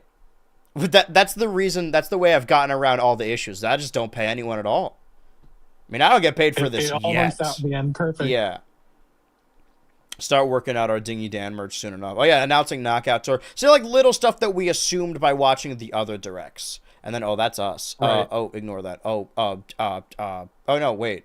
Hold on, where am I? Give me a second. I've lost myself in the plot a little bit. Oops, I did not mean. No, it was over here. Okay, yeah, we're good. That was episode 4, and then episode 5 was pre-order night. And did we have someone? Oh, that on was to a talk? big night. Yeah, so what That was a did big what night. I was remember what was that. your pre-order night like? Because I think we did ask you this on the next episode. Okay, so I had Walmart, Best Buy, and Target open. I ordered 2 from Target. I got 2 in from Target, and then I got 1 in from Walmart. And I really wanted that Best Buy one because I knew Best Buy wasn't going to screw me over, and that was the one I just could not get. And I went to bed a little dejected, but I'm like, I got one from Walmart. I got 2 from Target. I think I'll live. And I literally canceled. I went with Walmart at the end because I'm like, Walmart shouldn't like be a problem, and I trust them. And literally the day after I canceled the Target ones because I was dead set on Walmart, that's when the fucking Walmart like cancellation purge happened. Do you remember that? I remember you telling me about it because I got a Walmart pre-order, and then I was really worried, like, oh man, I don't know. And then I flew Switchy out for the Switch 2 launch, and I wanted to do like the major midnight release at GameStop because you got your pre-order, I got my pre-order, Switchy didn't get his pre-order, so I was like, okay, we'll just get 'cause Switchy here. The GameStop thing happened after pre-order night, right? That was a later date. Well, what I'm saying is that we went to GameStop on launch day, and the idea was that, like, I want to stream the midnight release, so we can, like, Switchy can buy his Switch 2 there, so that way we have it for sure. And then if the Walmart one doesn't arrive the next morning, then we could play on that, and then we'll just switch and he could take his console with him. But then we're like, okay, let's go to bed so we can wake up the next morning and play the Switch 2. So we had a Switch 2 that we already unboxed, I think. And then my Walmart package arrived at like 8 a.m. Like, it was immediate. It also came with a Pringles can and a Sody Pop. Yes. That was the Walmart exclusive. Yes, it was great. And everyone was like, what the fuck? This is awesome, and thank you. That was great. Mine did come at like 6 a.m. I remember staying up like until 4 a.m. that night because I was like so nervous it was going to get canceled. Because I'm like, fuck. No, because what happened was I put it on my credit card, right? I put on my credit card. Put it on I'm my like, bill. okay, I have the money on my debit card right now, but I don't want to put on my debit card because I'm worried what's going to happen if they overcharge me. Right. So at the very least, if I put on my credit card, the charge will go away. But then they cancel it. It's like, we couldn't process your card. You need another card. I tried putting my credit card again, didn't work. And then I put in my debit card, and then it worked. And then exactly what happened is what I was worried about. They overcharged me. They charged me twice. Oh. And then a third time, and thank fucking God I had just enough funds, because I was like, I swear to God, if you do this again, I'm going in the hole. shit the bed if you cancel my pre-order because of this. Because I was Right. hearing nightmare stories about this. I remember Salty DK Dan on Twitter was like, Friend of the show. Yes. yeah, friend of the show. Yeah, he was all like, he was like talking about how horrible it was in regards to like pre-ordering. I'm like, you know, I believe this was a one-time instance, but everyone's saying the same thing. I'm like, oh fuck, they kind of fucked over a bit. But honestly, all things considered, comparing this to the PS5 launch and even the Series X launch in a lesser extent, this is pretty smooth, and there hasn't been a shortage. Yeah, like every time you walk into a It's store, not there is a difficult Switch to 2 get there. a Switch 2. You Yeah. can get a Switch 2. The only thing that's stopping you is like money. You Yeah. cannot get a PS5 for, it feels like, at least a year. Mm-hmm. The Which is build up of all crazy. those, that was pre AI, but still like in NFT territory where people were buying up like, oh, our Yeah. data centers need these working chips, and also there was a pandemic going on. But that was 2020, meaning that we're gonna get likely a new PlayStation console in 2027, so announced in 2026, and then I don't know, maybe an Xbox. I guess we'll have to see. But you're right. Hopefully. Like, we have talked all year about if the Switch 2 is worth it, and the thing is, our friend of the show, Brennel Floss, always said never buy a console at launch, famously. And that's true to this degree that, like, we had a lot of fun with the console launch because, console launches inherently are just kind of fun. It's more of a community thing than it is, like, hunkering down in my room and playing games by myself. It's good to just, it's fun to be a part of something that everyone's playing a game at the same time. I think that's really sweet. But when we talk about the large holiday game, because later speculation the second half of the year was about like, okay, what is this big holiday game? Surely it hasn't been announced yet because we didn't have a release date for Metroid Prime yet, and I think Air Rider's release date wasn't announced until the first direct, I think, or maybe the second direct, that people were wondering what that was going to be. But as it turns out, like, the idea of, oh, you need to get the Switch 2 now, or oh, is it worth it to buy it at launch, is kind of null and void because most people, it's like, yeah, you could just walk into a store in November and get the console and you have a ton of games at your disposal. Like, there is no shortage. We were worried that, like, oh shit, like, what if we go to GameStop and they don't have any? They were at like 33. I mean, early on in the launch, it was like that, but they restocked very quickly. And either that's that's not even a testament to it not selling well, because I know people were saying like, oh man, they're still on the shelves, which means it's bombing. But no, I think they just had like really good feedback about their last shortage, because Nintendo goes through this a lot, especially through like Amiibo, that the Switch 2 launch for most people was just going into Walmart in November and getting the console with the bundle and a bunch of games. Granted, I think the console's gotten more expensive since then, so a lot of the rallying early on was also about the tariffs that were announced shortly before or during the direct, and this year has been a kerfuffle of bureaucratic decisions that are just horrifying and making our lives worse, but that's neither here nor there. That I had a good time with the console this year, is what I'm getting at. I think that's the overall view of what we're getting at, or what I'm getting at. That, sure, that period of time between Bonanza and Legends EA was a little bleak because not a lot of cool stuff was coming out. But, like, looking back, like, pretty decent year for games, and I'm hoping that 2026 is only going to be better. We also don't know anything about that Splatoon Raiders game at all. Yeah, for real. Like, what the hell? When is that coming out? And if we're talking about major games, the first episode we had Dan on Switch 2 Ultra, episode 7, is when they just showed off the first trailer, or the first proper trailer to GTA 6 and announced that it's coming out in May. This game is no longer coming out in May. So now we truly do not know what's going on with Grand Theft Auto 6. People finding Diddy Kong in the even more like renders of Diddy Kong within Nintendo Today app. This is another thing as well. I suppose we can get into this since we're about we're about an hour and a half through right now, that a major part of the show early on that hasn't been as big of a part of it because it's sort of like, it's sort of self-serving, and the show isn't supposed to be my show, even though I've been on all but one episode. It's supposed to be the group unit. That we're coming back to my weekly ranking of all the things I engaged with in 2025.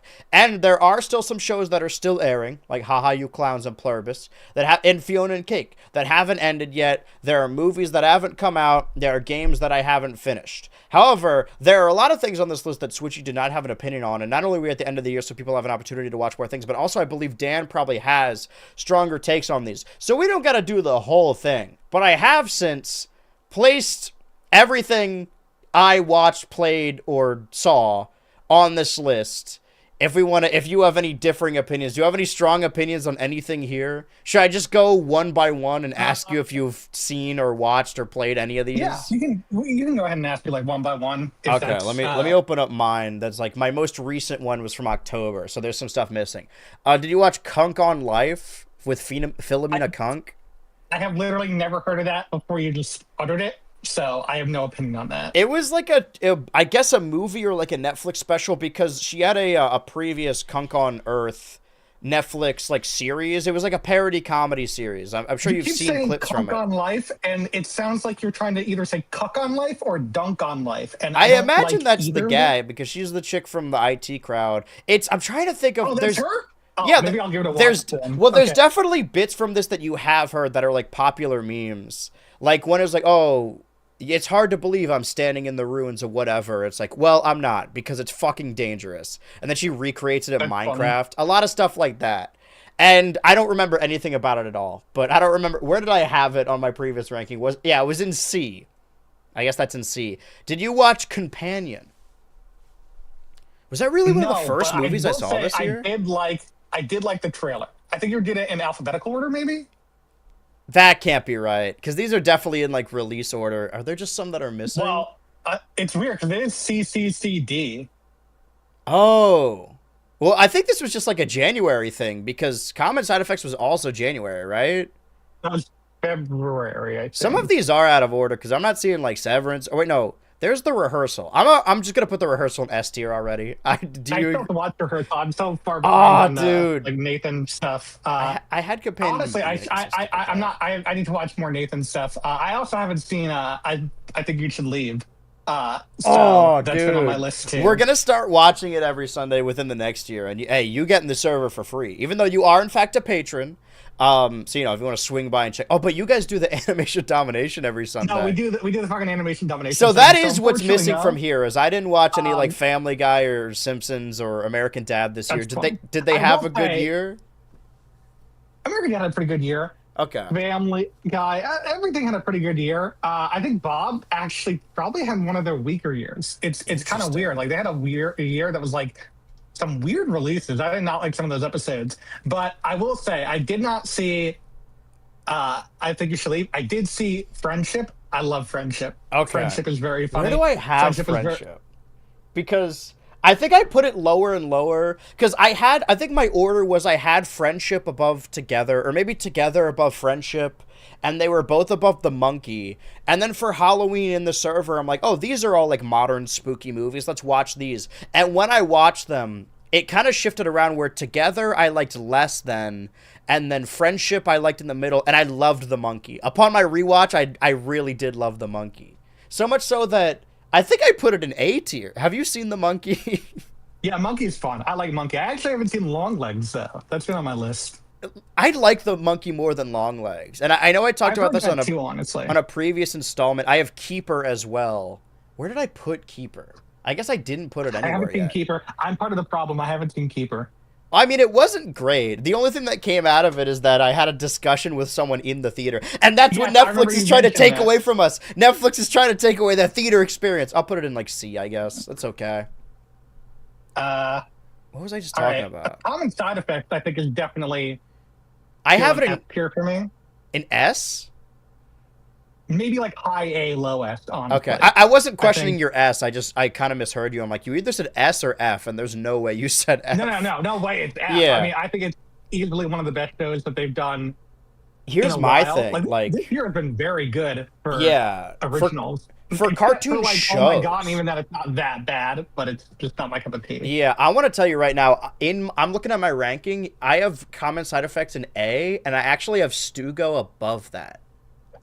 Really, that's interesting. I really did like Stugo. I love Stugo too, but I don't know if I'd say I love it more than Common Side Effects. I think I have issues with Stugo, but I love it, and I don't know.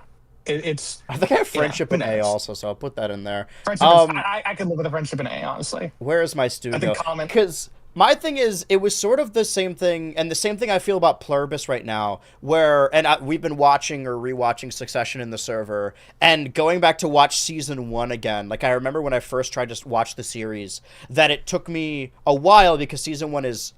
I don't think it is slow, but it feels slow when you don't know the characters. But going back to season 1, it's like, oh, this is a breath of fresh air before all these awful things happen to these characters.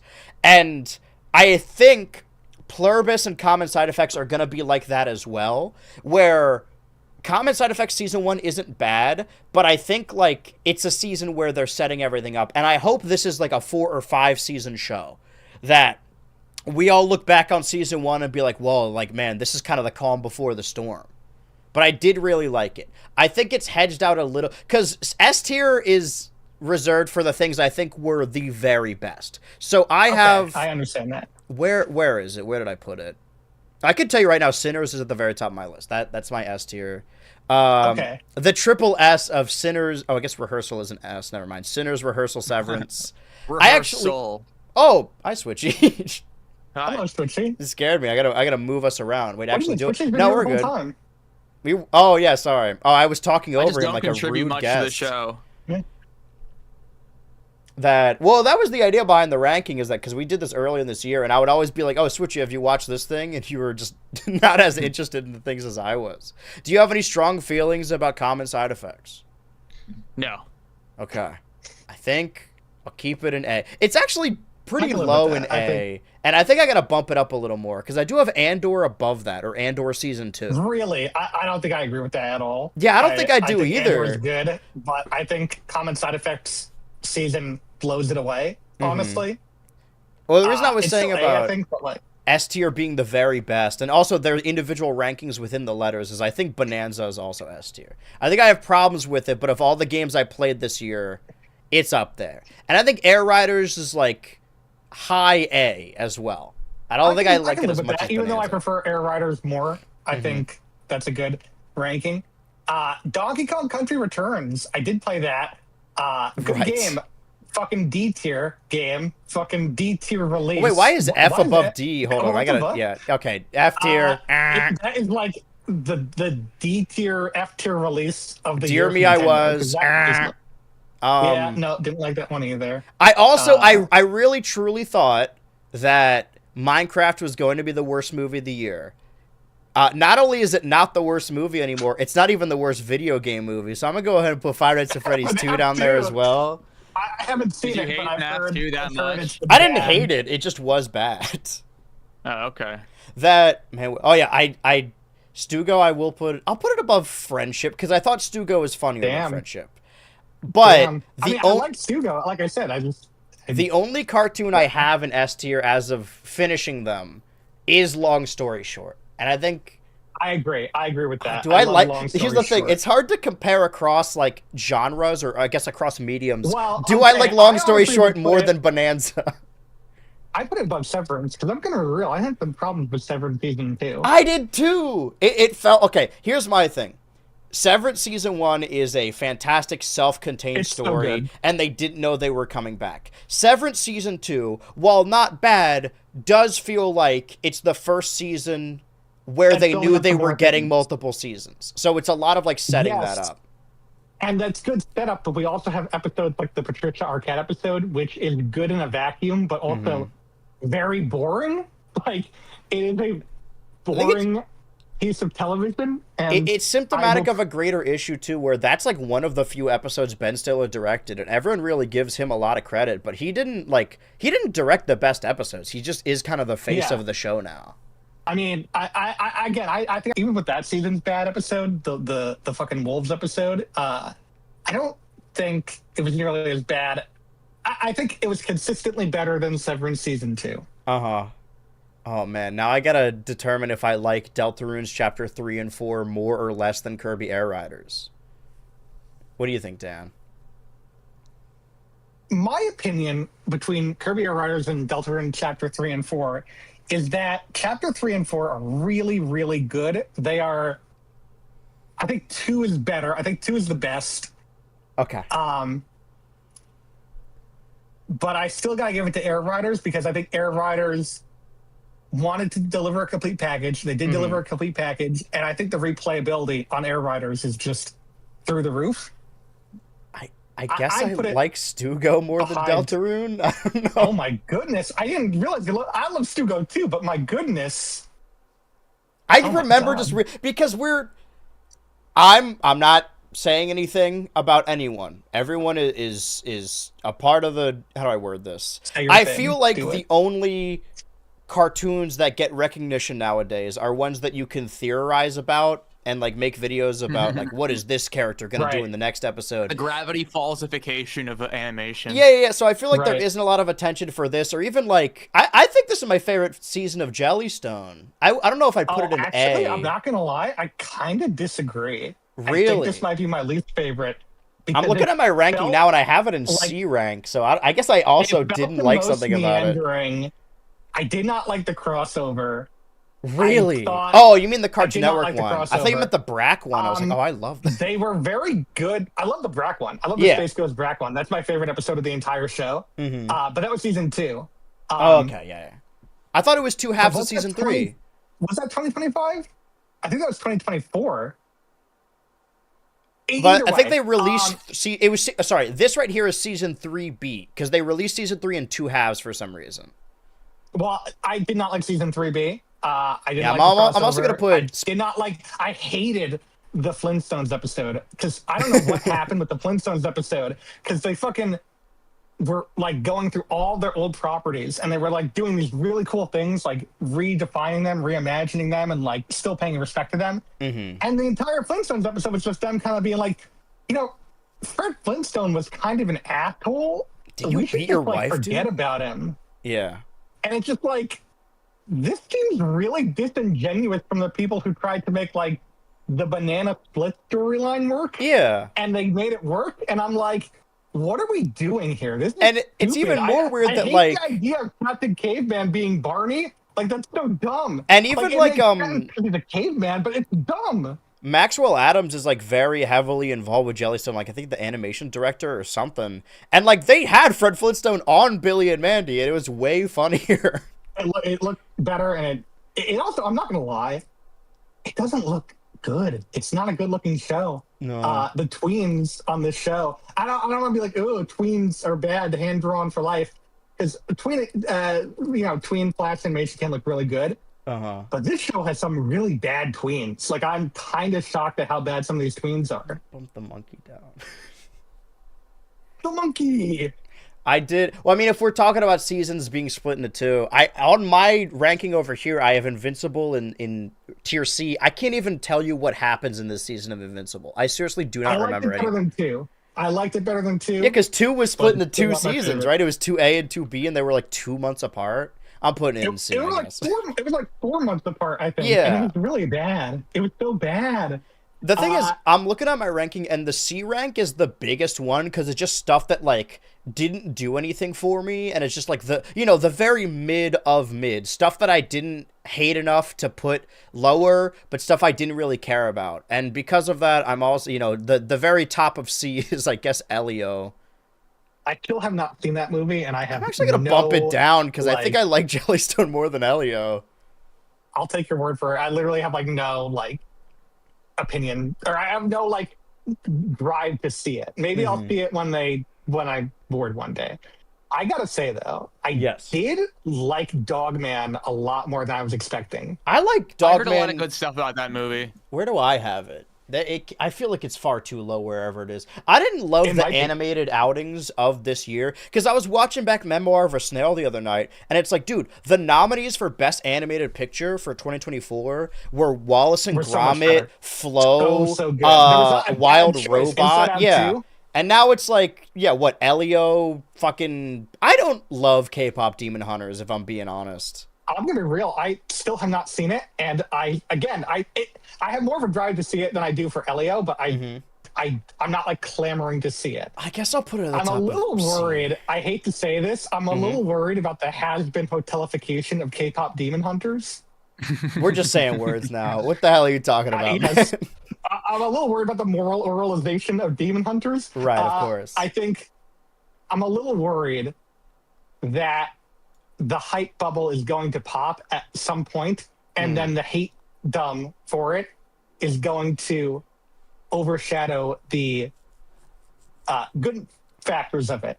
Yeah. Even as someone who's not like the biggest fan of Viv's work, I think the hate dumb is very overblown, and I know because it came from a place of great love. Yeah. People And that hate love it too boils over much. eventually. Well, yeah, I mean, I have nothing to say about Has Been. I have not seen Here's season 2. my thing is that, like, I don't want to be like, oh, me opinion better than your opinion, or like the way I do it is graceful and the way you do it is barbaric. But like, I don't like Has Been Hotel, but not for the same reasons that the internet dislikes Has Been Hotel. I love that. I totally understand what you're saying. Yeah. Like, I think, like, you can't really say you don't like the show anymore without being lumped in with everyone else. Because I've watched the entire show, mind you. I've seen every episode. And I still, earlier before this, like before I stream, I like to listen to music to just get my energy up. And I was listening to songs from season 2. I love the music. I love the way it sounds. I love all the performances. I don't even mind the designs. It's just like, it's the writing of the show. And I don't get it because the writers like are making fantastic music. And granted, season 2 is way better than season 1 because now every episode in season 2, and they're like 22-minute episodes, each have 3 songs that are each like 4 minutes. So if the best parts are the songs, all the stuff that isn't music is like 5 minutes of the episode. There's more song than show. Yeah, which is good because the songs are the only good part, but still I just don't... Just nothing. But if we're talking about shows that like get popular and then people start hating them, now that we finished season 3 of Smiling Friends, we got to put it somewhere. I liked it more than season more 2. than 2. I think I like it more than Stugo. I'll put it at the top of A. I think this season definitely. I like 2. I like season 2, but I also think season 2 had a lot of episodes I wasn't like the biggest fan of. I don't think anyone's favorite episode is the prison episode. I like that one more than the Alan episode. I feel like every season has one episode where the joke is how beautiful the show looks. Like the Halloween episode from the first season has really good bits, but it's really just building up to one joke at the end. And that is definitely my least favorite of the season. Right, so like the Alan episode that they have like stop motion like pirates and just these hugely like vast animated sequences. The joke is that it looks really good. And this season I guess had like Silly Samuel sort of. I kind of fuck with the guy whose nose is like a key that he can use as a lockpick or whatever. Yeah, like each of those episodes have good bits, but I think they look better. Like the joke of those episodes is that they look beautiful. And I think each season has an episode like that. Maybe this season is the Mr. Frog episode where it's like the joke is that it's played completely serious at the end. I like the dad bit. I have to like that. I love that one just because they got fucking Creed Bratton from The Office. Yeah. And painted him green. And I love just like how serious that is. It is funny. And I think it actually also succeeds a little bit in being like a little dramatic, but it's also, it's funny because it's like, just the way it's performed episode, I think it plays into the whole joke of it being that really is a one joke long episode. Joke yeah. With him being bald and like, yeah, I mean, it's funny, but like, you know, I was kind of a sucker for like the wizard bringing out the Norwood scale. Yeah, like, that was funny. It's like, oh shit, you funny. That was a good bit, but like again, I just think like, I don't know, I think they could have done it a different way, honestly. I think there were enough things in that episode that kind of scratched my itch. I like the bit where like they do the training montage and they turn the like little like creatures into these like muscular freaking like 3D models. But then once the training's gone, they're just I just liked it. There's a lot of fun visual bits in that episode that I think it's probably like in the upper half for me. Mm-hmm.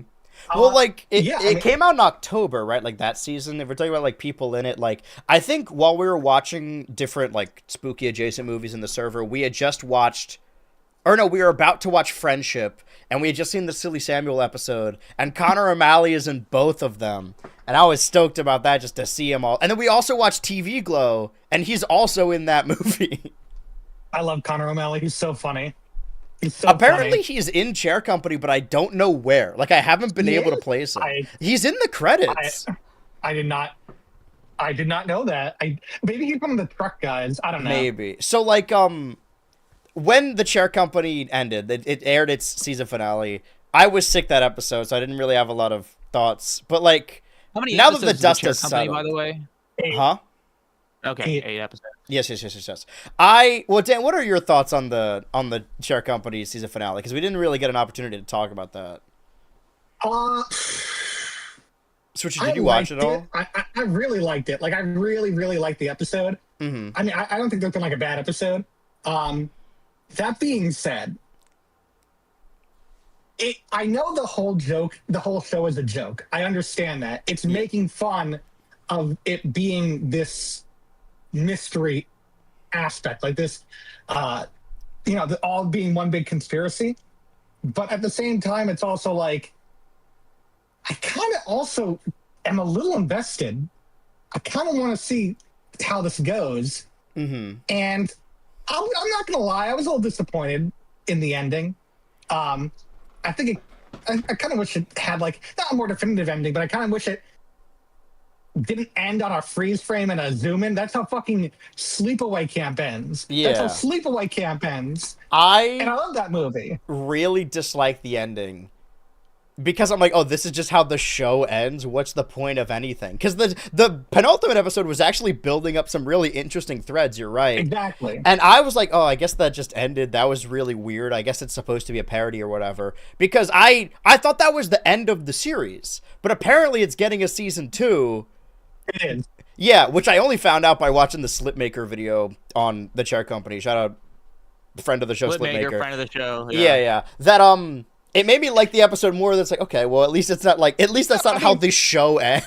I think I'd be the same boat where if that was how the show ended, because I mean, I don't know. Did they know there was a season 2 before doing, like, did they know before the news It'd came be out? really funny to cut and run, just like, okay, we're done with this, and then try and get away from it. Funny. But I even, like, as cliffhangers go, that's a really lame cliffhanger. Yeah. So I'm very glad season 2 happened. All in all, though, I might put in this. I might put in this tier, honestly. Really? Like, I was gonna put it like it made me laugh more than the monkey. I mean, it made me laugh more than Smiling Friends, honestly. Ooh. Yeah, exactly. I think I laughed more than Smiling Friends. I honestly think lowest. I don't think I could put it in the opinion. same breath as Rehearsal, Severance, and Long Story Short. Really? Not the Because same? I think it's really funny, right. but I don't think it's like a solid product as a season. I still think it's better than season 2 of Severance. I'm not gonna lie. Man, you really don't like that season.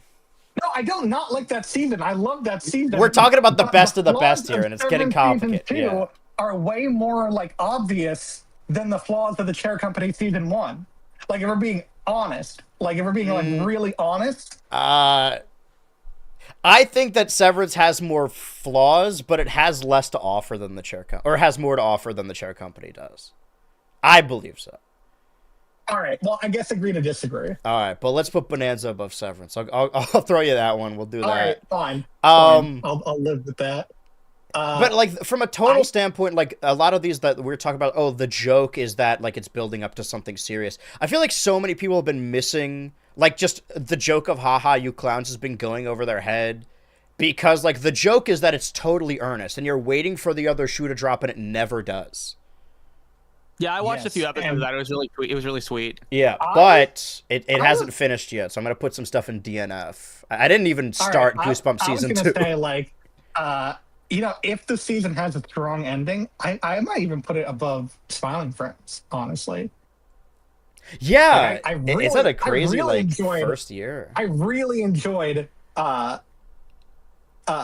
You Clowns. Like, I'm shocked how much I enjoyed it. Like, I knew I was gonna enjoy it, but I also like enjoy almost everything Adult Swim puts out. So I am not like a good person to gauge like the overall like quality or something for that. But like, I really enjoy Haha. Like, it is really fucking good. It's sort of like Royal Crackers in that way, if you think about it. Now I'm sad. I missed Royal Crackers. Damn it. I was about to put Doom and did not finish him, which is true, but I feel like I still have pretty strong feelings about Doom Eternal, which I said last week. What else did I not finish? Women wearing shoulder pads I didn't finish. I like Woman. I think that was good. I missed 1 week and then I just couldn't like get back into I don't have anything against it. I just legitimately did not finish it because I ran out of time. I understand that. It's definitely hard to get into. I think them releasing an English dub was good. But then, you know, haha, you clowns. I guess we haven't finished South Park season 28, but I also just gave up on watching that altogether. Like it's over, right? Is it? Well, I haven't finished it then. Oh, you haven't finished? Okay. Well, it is over. Well, what about season 27? That's gonna go bottom C. I can live with that. There was some really good stuff, and there was some really like early on. It was doing big things that were at least getting like headlines. I don't know if that's how you should judge. I still think it's extremely stupid. Yeah, that we even have to talk about this as season 27 and 28. 27 and 28. Oh, they just announced Hollow Knight Silksong DLC. Oh, I thought you were gonna say season 29. Oh, they just announced it right here. We're breaking news. I'm gonna put Monster Hunter Wilds in D because I like we want to assume that really, we keep talking about that game like it's really good. I figured it is good, but it runs like shit on Steam, and then I'm like, is it just my computer? Like, do I just suck at this? And every time I post a short, everyone's like, dude's PC is like whatever. And then they did a direct recently, and at the end of it, they're like, guys, don't worry, we're fixing the PC version. So this has a little asterisk next to it that it always runs like shit when I play it. And also, it's like fine, it's a little repetitive. It's my Pokemon Sword and Shield, where people got into that Pokemon game for the first time, so they feel an allegiance to it, even though it's not one of the best Pokemon games. This is my Monster Hunter. I'll always have a soft spot in my brain for it, but I like Doom, the Dark Ages better, I think.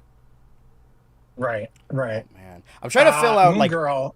Oh, yeah, okay. This is only Season 2B, right? Like, that's the only one that came out this year? Yeah, it was okay. I think it was probably my least favorite outing of I think I have it in C, but I have it in C above Monster Hunter, which I've knocked down a substantial amount. I think I have it above so much of the Jellystone. season is just built around like her regaining her mom's trust, and that's fine. But like, there's 10 episodes total, I think, and I just was like, It also kind of went out on a little bit of a whimper. Yeah. With the big bad of the final episode being a joke person from a previous episode, I'm like, it's not nearly as bad, but like I'm getting a little bit of Star Versus vibes. Yeah, it's also like, are we judging it by like the release or by like the intended release? Because they did have an entire episode that was banned by Disney, which is ridiculous. Which is crazy. That's the trans episode, I think. It's also kind of like cowardly. I like that episode. I do. I think it's good. It's also a little bit on the nose with what it's trying to say. I think it's not. I kind of wish there was a bit more subtlety to it. You know, I wish. I don't know. I guess with issues like this, like they're already so pervasive that I know what you're saying. It's just like I think I like that there is this message in this episode. I think it's a great message to have, but I wish that we could live in a world where we could achieve this without just directly facing the camera and being like, this is the issue. And we can't really do that with stuff aimed at children, which is a little upsetting, you know? Because my thing is, like, there's no way children don't already know everything about this. Like, especially, like, not even talking about, like, internet stuff, just, like, how pervasive it is in our culture. Like, I don't think we need to water it down, because I think they're going to get it. What was the subject matter of the episode? They were... trans representation. Yes. But they were all locked in a bathroom because there was an evil villain that was, like, dead naming. It was a Karen. The villain was a Karen. That's what it was. And she wanted her removed from the team. Yeah. I think that was my main issue, is that, like, I don't think we need to make it so black and white, because it's not black and white. It's gray, but that doesn't mean it's not bad. It's still bad that there are people like this in the world. I just wish that there was a bit more subtlety to how they approached it, but I also know that it's a serious topic and it's something that I think kids should see. And in a perfect world, that we would be able to achieve that while also being able to incorporate it into a story more naturally and have the story beats feel smoother. Sure, but this is something that kids do deal with, and they the kids watching the show probably have have dealt with this, like a friend like that, or just anyone that's on their team. And I think the idea of that the villain kind of needs to be a little bit more subtle and understandable would make sense if it was like any other show. But I don't think there's been a single Moon Girl villain. I'm not saying they have to be understandable. I'm not saying they have to be sympathetic. I just think their hatred has to be more subtle. She literally wore everything on her sleeves. There was no subtlety. Yeah, but I feel like all the Moon Girl villains are like that. Like, there's no nuance. They are just evil bad guys that she must defeat. Unless there's if there's ever an episode where she befriends them, they make it very clear from the beginning. So I think that this this woman, this mom, because there are people that are exactly like that, and in this cartoon you need to have that exaggerated version so that they see how evil it truly is, what she's trying to do. Oh, they also announced Switch 2 edition for Hollow Knight. What? Oh, the first game? What are they adding in the Switch 2 edition? I don't know, but it's a free upgrade coming 2026. The first free Switch 2 edition? Or is it an upgrade, or is it a Switch 2 edition? It says original game update on current platforms. Switch 2 features high frame rate modes, higher res, additional graphical effects. Well, we were just talking about stuff that is important that we wish was covered a little better, and it's not that these are huge issues, right? But the ones I'm about to put at the bottom of B are movies or shows or games that I think are important, that they did well, but I didn't really care for. And that is The Day the Earth Blew Up and Superman. Okay. I definitely agree with Day the Earth Blew Up. I love that movie, but I also think because it was in the position it was, in that we almost didn't even get in the first place, a lot of people overlook its flaws, and there are flaws. I still really enjoyed the movie. It was just totally fine. There was nothing wrong with it, but it was a good movie. It's not my favorite animated picture from this year. It's not. I will say, I think it lost a little steam when the reveal that the alien wasn't a bad guy happened, and then it's it feels like now we're kind of doing a little bit of padding. But I also love Peter Nichols. Not Peter Nichols. Peter McNichol. He's fucking X the Eliminator on Harvey Birdman, and Octavius from Spectacular Spider-Man. He is fantastic, and he should be in everything. That is there was a season of Spider-Man this year. Where do I have that on my list? Which honestly, it's middle of C. I completely forgot about. Yeah, it was I did not. I guess I have it beneath season 27, but I don't know. The more and more I think about South Park, the more I'm just whatever. I'm souring on it more and more. It was Fair fine. enough, I get it. Yeah, but yeah, the thing about the Looney Tunes movie and Superman, I did my part. I went to the theater and I saw it. And we've talked about this before. I love supporting independent movies or just going to the movies in general. But I think once you get to the point where it's oh, you need to do this or else you're a bad person. It's man, it's when people they go see a movie and then it does poorly and they're dude, not enough people saw it. It's fine. That's just how it is sometimes. So the idea that, because if you don't know, The Day the Earth Blew Up, the idea is that it was one of the movies that Warner Brothers was trying to just, I think, do a write-off, immediately axe. And Catch Up Entertainment distributed this film. And the idea is that, if this does well, they're also going to distribute Coyote versus Acme, which they're doing next year. Which, by the way, they never actually confirmed that. They literally, they're doing it now, but, that was never, a thing they were going to confirm. Never... I hate this idea of lack of marketing effort. No, not lack of marketing. This idea that lack of knowledge or lack of doing this thing makes you a bad person. One of my least, and this is gonna sound so first world problems, but one of my least favorite things is like, let's say someone comes out, or someone's ousted online. It's like they do something bad, and every time, without part, every single time, this always pisses me off. I always see tweets of people quote tweeting. It's like, at this, at that, you followed them. If you don't unfollow them, I'm blocking you. Yeah, like some people just And aren't it's online. like, what are we doing? He don't got internet. Seeing a tweet, it's like someone was like, "Why do 50 of my mutuals follow Donald Trump?" Hate those. Like, dude, I think he's like the head of state in a huge country. Like, you know, he's not even posting on Twitter like he used to though. Now he's on Truth Social. He's funny. Yeah, like, he doesn't really use it anymore. How awful he is. And It used to be. It's getting whatever worse. happened to like follows don't mean endorsement? Like, can we bring that back? Can we bring back that mindset, please? Or are we too Twitter brained to do that? I just follow every artist I like now. I mean, we saw it on that previous episode where I was like, oh, I like this artist, and then I immediately saw the age and bio, and then just like frantically unfollow. Oh, right. I forgot about that. Yeah.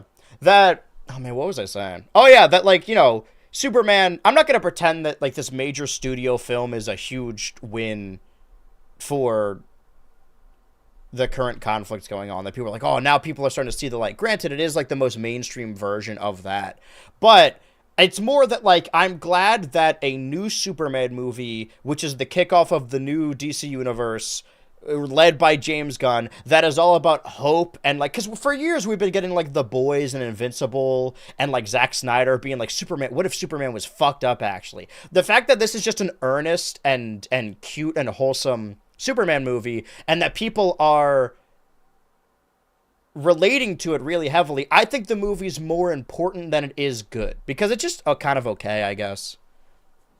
I like Thunderbolts more. I'm putting Thunderbolts above that. I haven't seen that. I should. It's been on my list for a while. My thing is like, in a world of like, no, go ahead. My biggest issue with Superman was I was not a fan of them starting in the middle.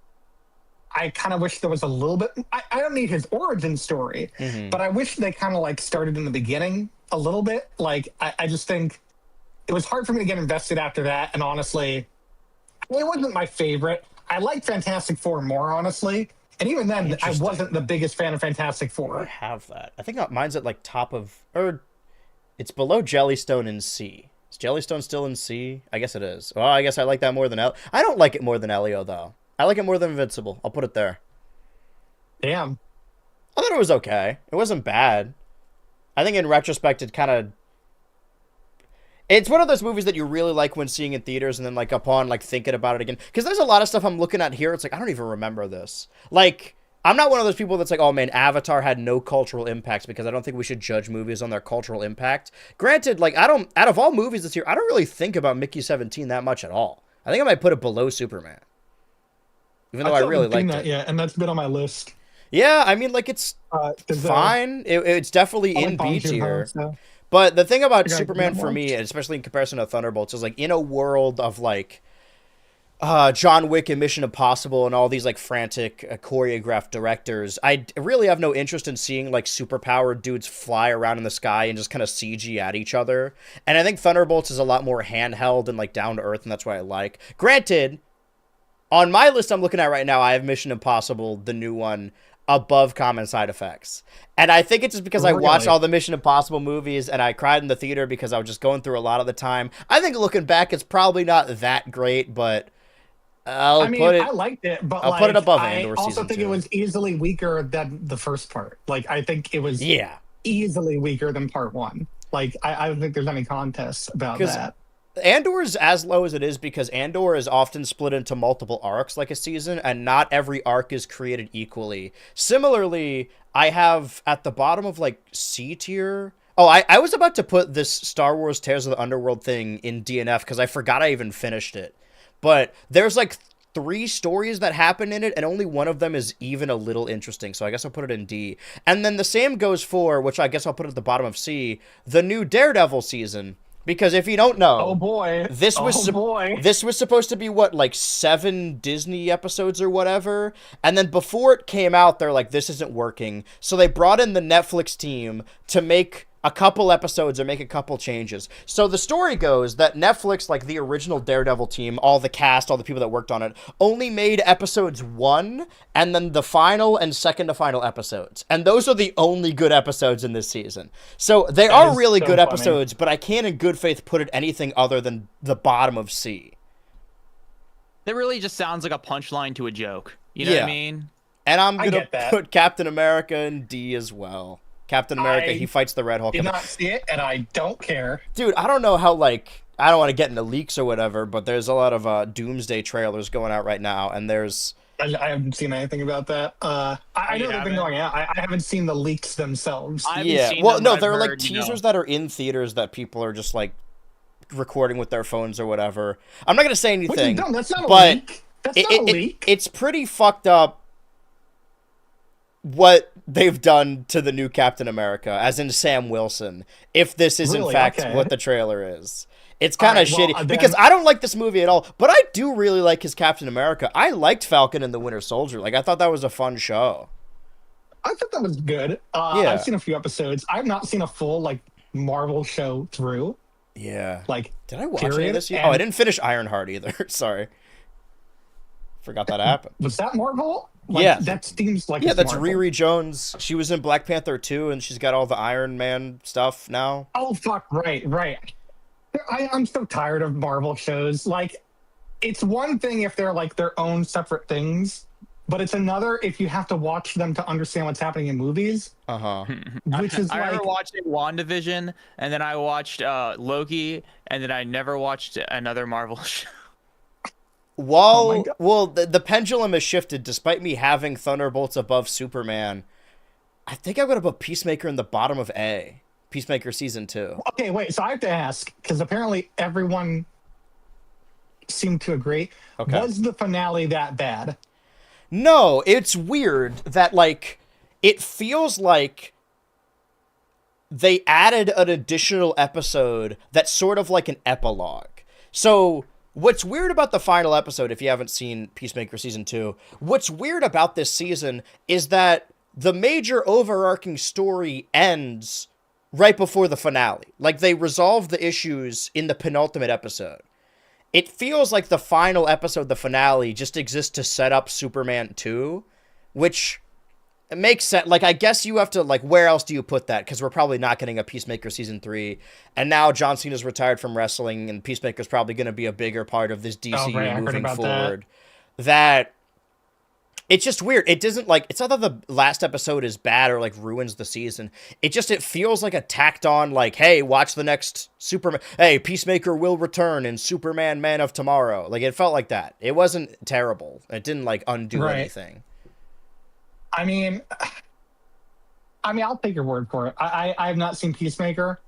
I want to watch Doom Patrol. I heard that was good. Or not Doom Patrol. Not Doom Patrol. It was the other one. Creature Commandos. I heard that was good. Oh, I actually didn't watch that. I think that did at least, like, it came out December last year and it was weekly. So that was like the start of this year, I think. I also haven't finished a new season of Abbott because it's still coming out weekly. And as of this final episode, Fiona and Cake hasn't finished yet. However... which, by the way... go ahead. Yeah, you go off, sis. Oh, boy. I am very torn on this season. Mm-hmm. I am very, like... I do not like this season as I will. Okay, it's not a terrible season, but for how much I love season 1, I am like, ooh, I am not loving these. I'm not loving this season. I have a lot of issues with this season, and I don't like the writing for a lot of it. Mm-hmm. But we'll see if they're able to pull it off. I'm really tempted to put Last of Us Season 2 next to Minecraft and Five Nights at Freddy's 2, just, for video game synergy. I think it's like D, probably. Yeah. It's definitely better than Captain America. I was going to say also that I liked Mission Impossible, and I brought that up in context of John Wick. There was a John Wick ballerina movie that I think, okay, on my ranking, I have it above Daredevil, because it probably has the same issue where, like, some of it is good, but the rest is just kind of nothing. So I guess I'll just put it below that. I don't, because like we're looking back on the year. I already have a pretty shit memory, but I remember what happens in Daredevil. I don't remember what happens in Ballerina at all. That was ages ago. I forgot that was a John Wick thing. I'm not gonna lie. Yeah, a Ballerina : from the saga of John Wick or something, because that's how all subtitles are titled now. A Knives Out mystery. I haven't seen that. I'm looking forward to watching that. I haven't either. I was just mentioning that the titling is silly. Oh, okay. Gotcha. Okay. Have you seen Phineas and Ferb? Yes. Technically, this season hasn't... Wait, is the next season... We've gotten all the episodes in this season, right? I don't know. I don't know how it... I think we have at this point. Where do I have it on my ranking? It looks like it... Okay, it's in C, and it's... I mean, it's above these. I guess there. It was. Everyone keeps telling me that it's like, oh, it's back, and it's like it never left, and I'm like, I think you got to take off the rose-colored glasses, buddy, because it does not feel like it never left. It feels like there is a lot of issues with this season that nobody seems to. It's really hard to like not do something for a long time and then do it again, because I'm gonna put, where do I have it? I think I have on this ranking. I have King of the Hill above Thunderbolts, and I don't know how I feel about that right now. Where is the new season of King of the Hill? I just think like it doesn't click. Nothing's clicking with me this season. Yeah, and it's funny too because we're talking about King of the Hill. I think King of the Hill took a wild risk, and I think it paid off immensely. Yeah. I think it is fantastic. I think, even with the animation debacle that happened, which I'm still very confused about how that happened. What happened with the animation? So they released a clip, and it looked tweened. Like, there is no way it did not look tweened. Like, everyone said it looked tweened. Okay. And I came to defend it, because, like, even if it was tweened, King of the Hill was never the most animated show ever. It didn't need hand-drawn, beautiful animation. And I'm not going to lie, when it went digital, it did not look great. When it went from cell to digital, it kind of looked ugly. And then the artist, someone who worked at the head of the animation, I think, came out for that season and said, actually, it's not tweened, it's hand-drawn. And that's when I'm like, this is hand-drawn? This looks really bad for hand-drawn. Because I was thinking they used the same thing for Beavis and Butthead, because I'm like, pretty sure that's tweened, and that looks pretty good. But it did make me think, like, oh, are we, like, really, like, kind of fucked for animation if this is hand-drawn? Probably are. Like, is it the state of animation? The fact that you're like, oh, I went to defend it, that fucking happened to me last year, where the first like 2 episodes of Uzumaki came out, and everyone was shitting on like how awful it was, and I was like, come on, guys, it's not that bad. And then every subsequent episode of Uzumaki, and I'm like, all right, I want to retract my previous statement. It actually is that bad. Shit about your goat, but it's low-key true. He's low-key washed. Yeah. That. Yeah. I get what you're saying. I remember that clip looking bad. But what I was gonna is like, as far as the reboots go, like Phineas and Ferb and King of the Hill feel like a reboot that they're coming back to after it being a while. And I think we want these seasons to feel triumphant and like, oh shit, we're bringing it back. Like, the Clone High seasons took a little bit to hit the ground running, but at least it's something's happening. I don't agree with King of the Hill. I actually think they tried to make it seem like they never left. Right. And I kind of think they succeeded, despite the fact that it changed the most. Well, what I was going to say is that, like, I think I liked Gumball a little more, maybe. But that's because, I don't agree. I do not agree. That show ended in... I'll put that there. Wait. Oh, that's too high. No way. You hated this season. No, I didn't hate it. I just do not think it's better than King of the Hill. And I honestly think a lot of the love for it is overblown. Because it's Gumball. I feel the same way. That's like, it's not even bad. It's just like, it's another season of Gumball. It feels like it's 2018 again. It's not even like a season 2 or 3 episode. We're talking like this is season 5 or 6 episode. And those weren't as good as people remember them. Those were like Yeah, like, Phineas and Ferb, King of the Hill, like, it's like, oh, we're in the future now. Whereas, asterisk. I mean, 2019 was a long time ago. It was like, we're coming up on 7 years soon. It was 6 years ago. But, like, in comparison to King of the Hill and Phineas and Ferb, not as big of a gap. This doesn't feel like the Gumball reboot. This feels like a new season of Gumball, which is weird because the Phineas and Ferb season is like season 5, and the Gumball season is an entirely it's like a new show. name. They just yeah, like a Hannah exactly. Montana Forever thing, Exactly. Exactly. I agree. Always two stupid bitches telling each other exactly.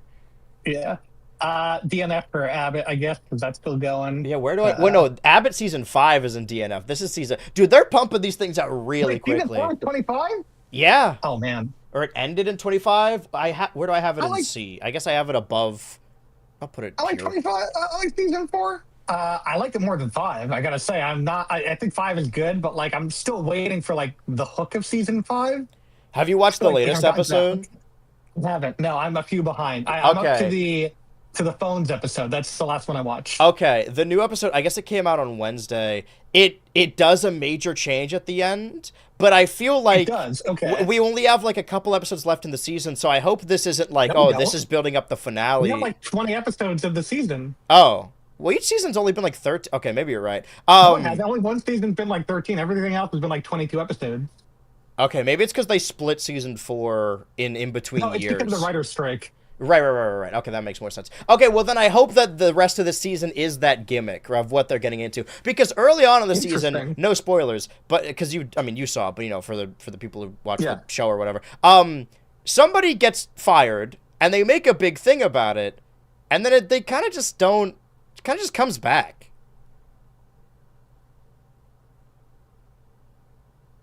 I don't remember that.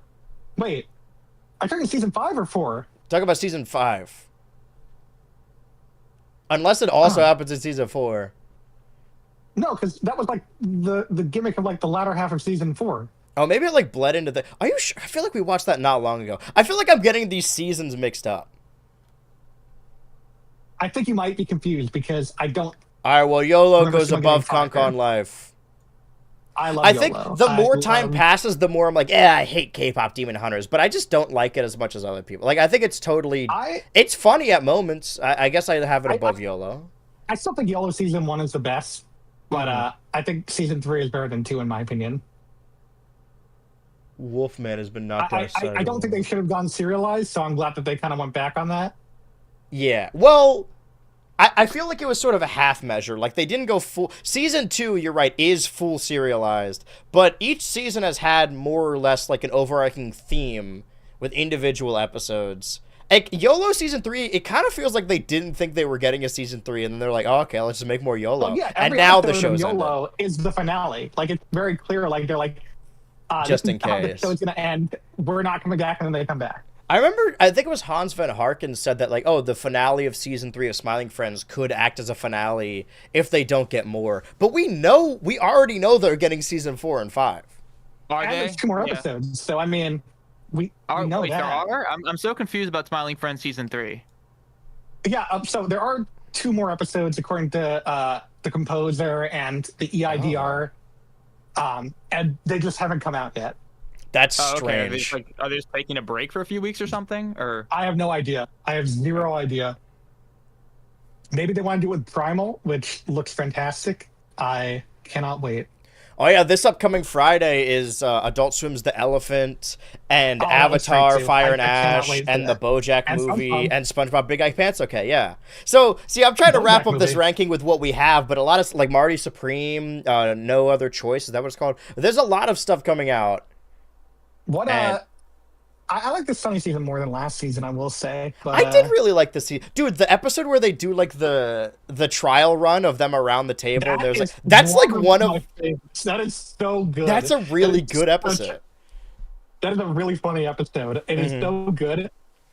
And it's weird, too, because I didn't think I was going to like it, but I do kind of like how they're also doing a little bit of serialization in Sunny, where it's like, you wouldn't understand why Dennis is so mad if you didn't watch a specific episode. And I kind of like that. I'm kind of shocked how much I enjoyed that.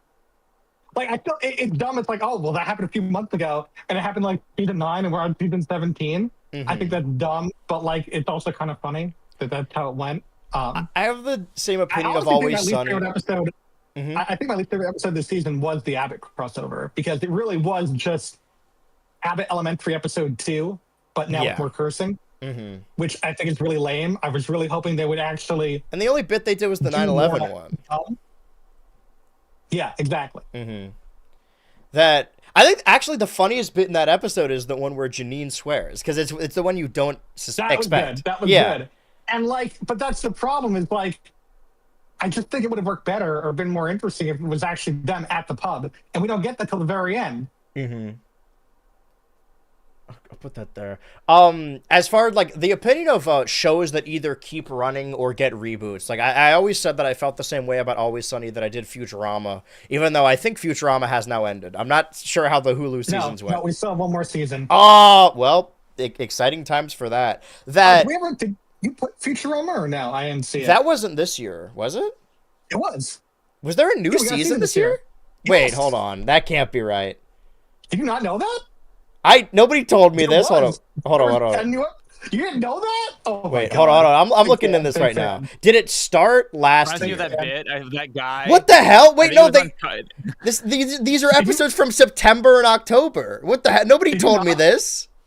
Yeah, it was it was weekly, yeah. What the fuck? All right. It was a binge. On like the Conan podcast. Like there's this bit on the Conan podcast where like some guy pretends he had never heard of the whole Jeffrey Epstein scandal. Dude, that's Jim Downey, and he's a main character in the Chair Company. Oh yes. It's the best bit of that show. Okay, so I haven't seen new Futurama. So you haven't seen? No, I didn't even. Nobody said anything. Really? That's fascinating. I honestly really like this season more than the previous two. I forgot. I thought the show legit got canceled again. I didn't know we were still moving like that. No, we have at least one more season. Okay. Well, regardless, I have hang-ups on a few episodes. Sure. This is not a spoiler at all because they keep fucking doing this. But there's an episode about the fucking will they won't they of Fry and Leela, and I'm getting I was gonna say I honestly don't care for that part of Futurama. I'm so tired of this, and nobody else. Everyone is like, we're done with this. This is stupid. Yeah, just let them be married, man. Why do we keep splitting them up? What's the point of this? I think the first 3 episodes are kind of weak, but then by the time we get to episode 4 is my favorite of the season, and it might be my favorite of the run so far. And from there, I think it stays at that level of quality, or gets kind of like pretty good, honestly. Ultimately, what I was getting at, I now got to watch that season. That like Always Sunny in Futurama, where people like say like, what is even the point of bringing this back? Is it ruining the legacy? Whatever. As long as there's like 1 or 2 good episodes, then it warrants its own existence. And I'm gonna put this in the middle. Rick and Morty season 8 was fine. Was surprised by Rick and Morty season 8. Here's the thing: I really liked season 7, like a lot. And the fact that season 8 is just like business. I like season 7 too, but I think season 7 had higher highs than 8. But I think it had lower lows. I think just like for me, I've always said that like, oh, Rick and Morty is either really good or really bad. But season 8 is the first season where I'm like, yeah, this is boring. Like I don't really care about this. I think just because they have like episode-long bits that are references to stuff that I don't really care about. Why do we need a rat race? Really? Okay, but what are we doing? I mean, okay. I like that more than I like the fucking Tuato episode, which I think was way worse with how on the nose it was. Was that this season or was that last season? That was last season. Yeah, that was the one I didn't like from last season. I don't like those episodes either. I didn't like the James Gunn episode. That one was the worst of this season. That was so my god. I did not like this one. I didn't like the it's sort of like not Easter giving episode. That was not my favorite. I liked bits in that, but I think like the Rick and Morty thing of like giving into its own hype, that obviously Dan Harmon gets a lot of the blame for that because he is the showrunner. But I feel like what happens is that people get a job on this show and then they're like, oh, I want to write like the Dan Harmon thing. So every season they have the story wheel and it's like, I don't want to hear about this anymore. I don't want to see another meta episode that's about writing an episode. I don't want to ever see that in this show again. Which I will say, other than the fucking James Gunn episode, they have been pretty good with. You're right. The James Gunn episode is the standout that makes that bad. It's like, I don't want to hear about Oh, what if we wrote a script about writing a script? Shut up, man. I don't care. It's so bad. Yeah. I think I'm torn because I think 8 was more consistently good, but I think season 7 had really good episodes, but also really like not good ones. Like the finale for season 7, I think was honestly better than any of the fucking Rick Prime stuff. I love the finale for season 7. Yeah, the whole. Yeah, that was like yeah, one it was of my favorite great. episodes. Yeah.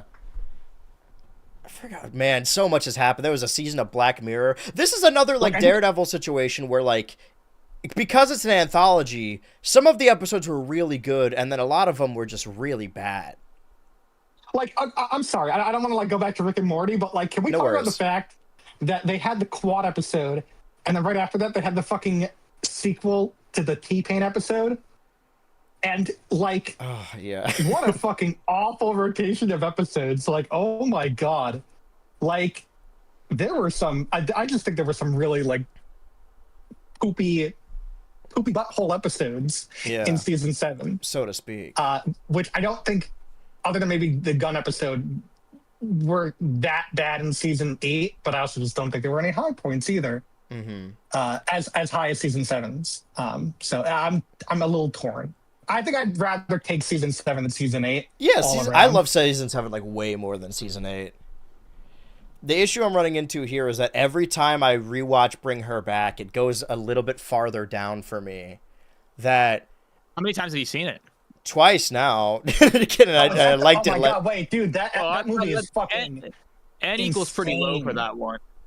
That is an insane movie. Because it was in my top 4 early this year. I didn't really know what was going on, but I saw parts of it. That is like a watch with your lights on movie, and I don't say that lightly. Yeah, I guess bottom of A. I mean, like I would probably never watch it again because I was like on the edge of my seat, and I think the reason Mission Impossible and Bring Her Back are so high is because I was going through a lot in May, and these were just like really found me at a very specific time where I was in the theater crying. I was like, man, I'm gonna die someday. That's crazy. And I think these movies were like a contributing factor, I suppose.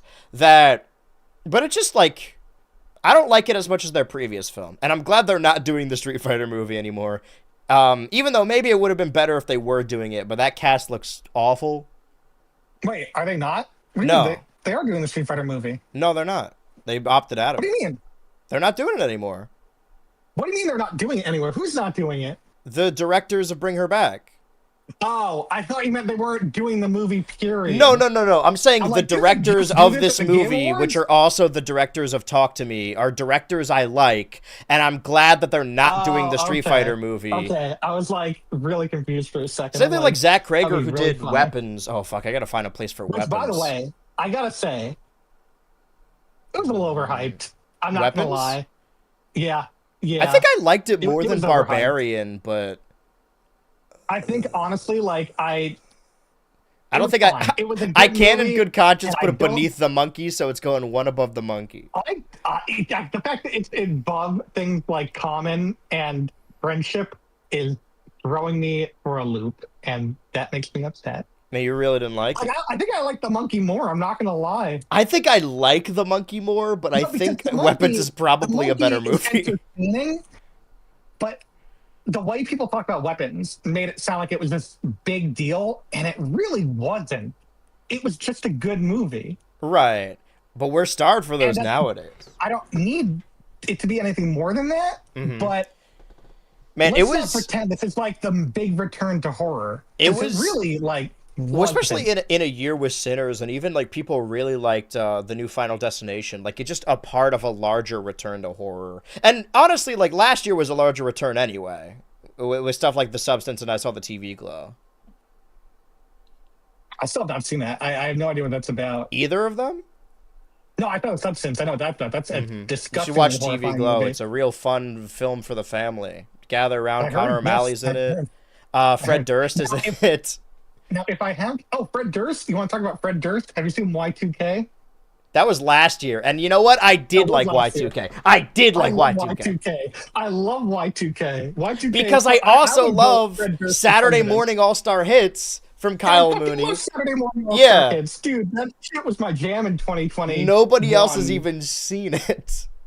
Dude, that was like my second favorite show of the year. That was like so good, and nobody talks about it, and it never came back, and that really upsets me.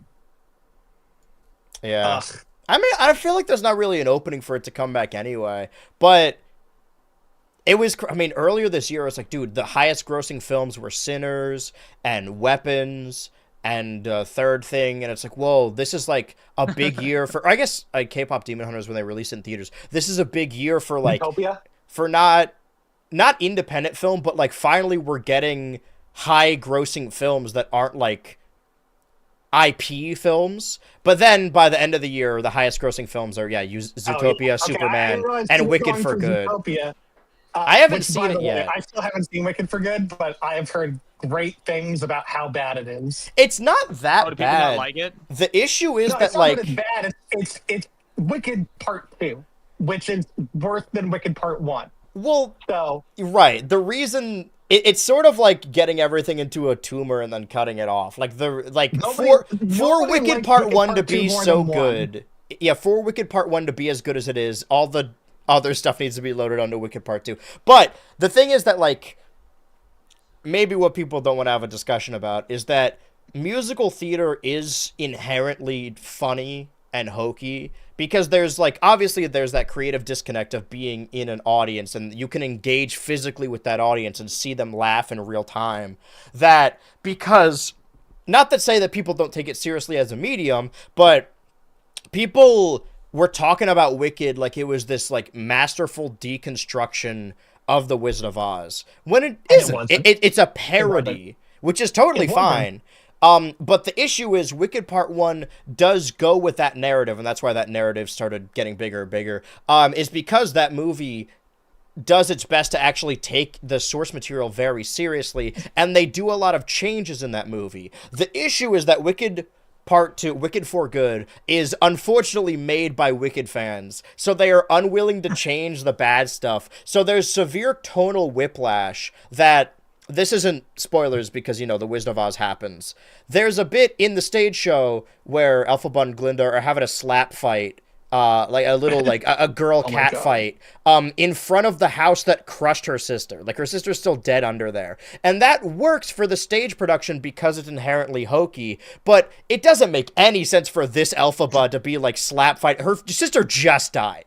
Like there's a tonal disconnect with this second movie that I think comes from them not being willing to change enough. But it's probably better than a lot of these movies on my list. I actually want to, now I gotta look at my Letterboxd because this isn't on my ranking. Where do I have this? Obviously, I liked it more when I saw it in theaters. I gotta see what I at least have it beneath and above. I have it beneath Wolfman, but above him. So where's Wolfman? Here? Yeah, I'll put it there. I really didn't like that season of Invincible. And then I'll put him, I think I just have it higher because I heard terrible things about it, and it was just fine. Like, him was not that bad. Do you want Shoulder Opposites or no?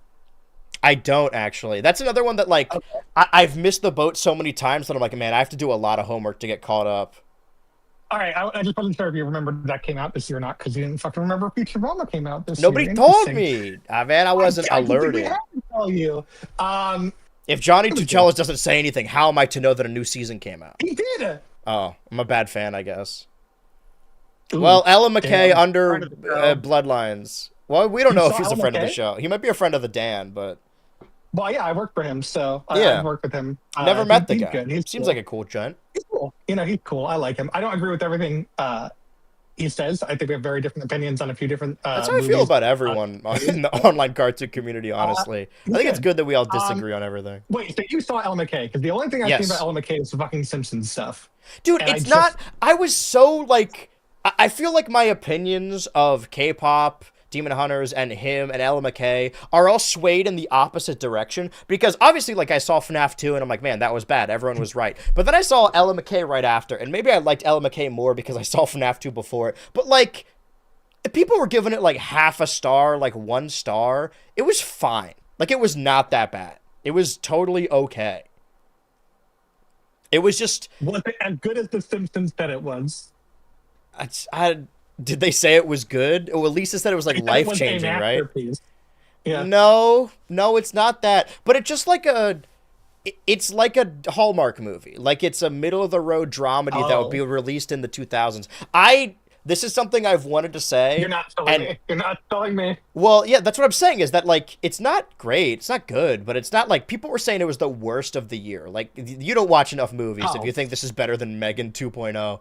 But what was I getting at? That, that's my phone. this is a hard thing to say without sounding like you're being like a chud about it or whatever.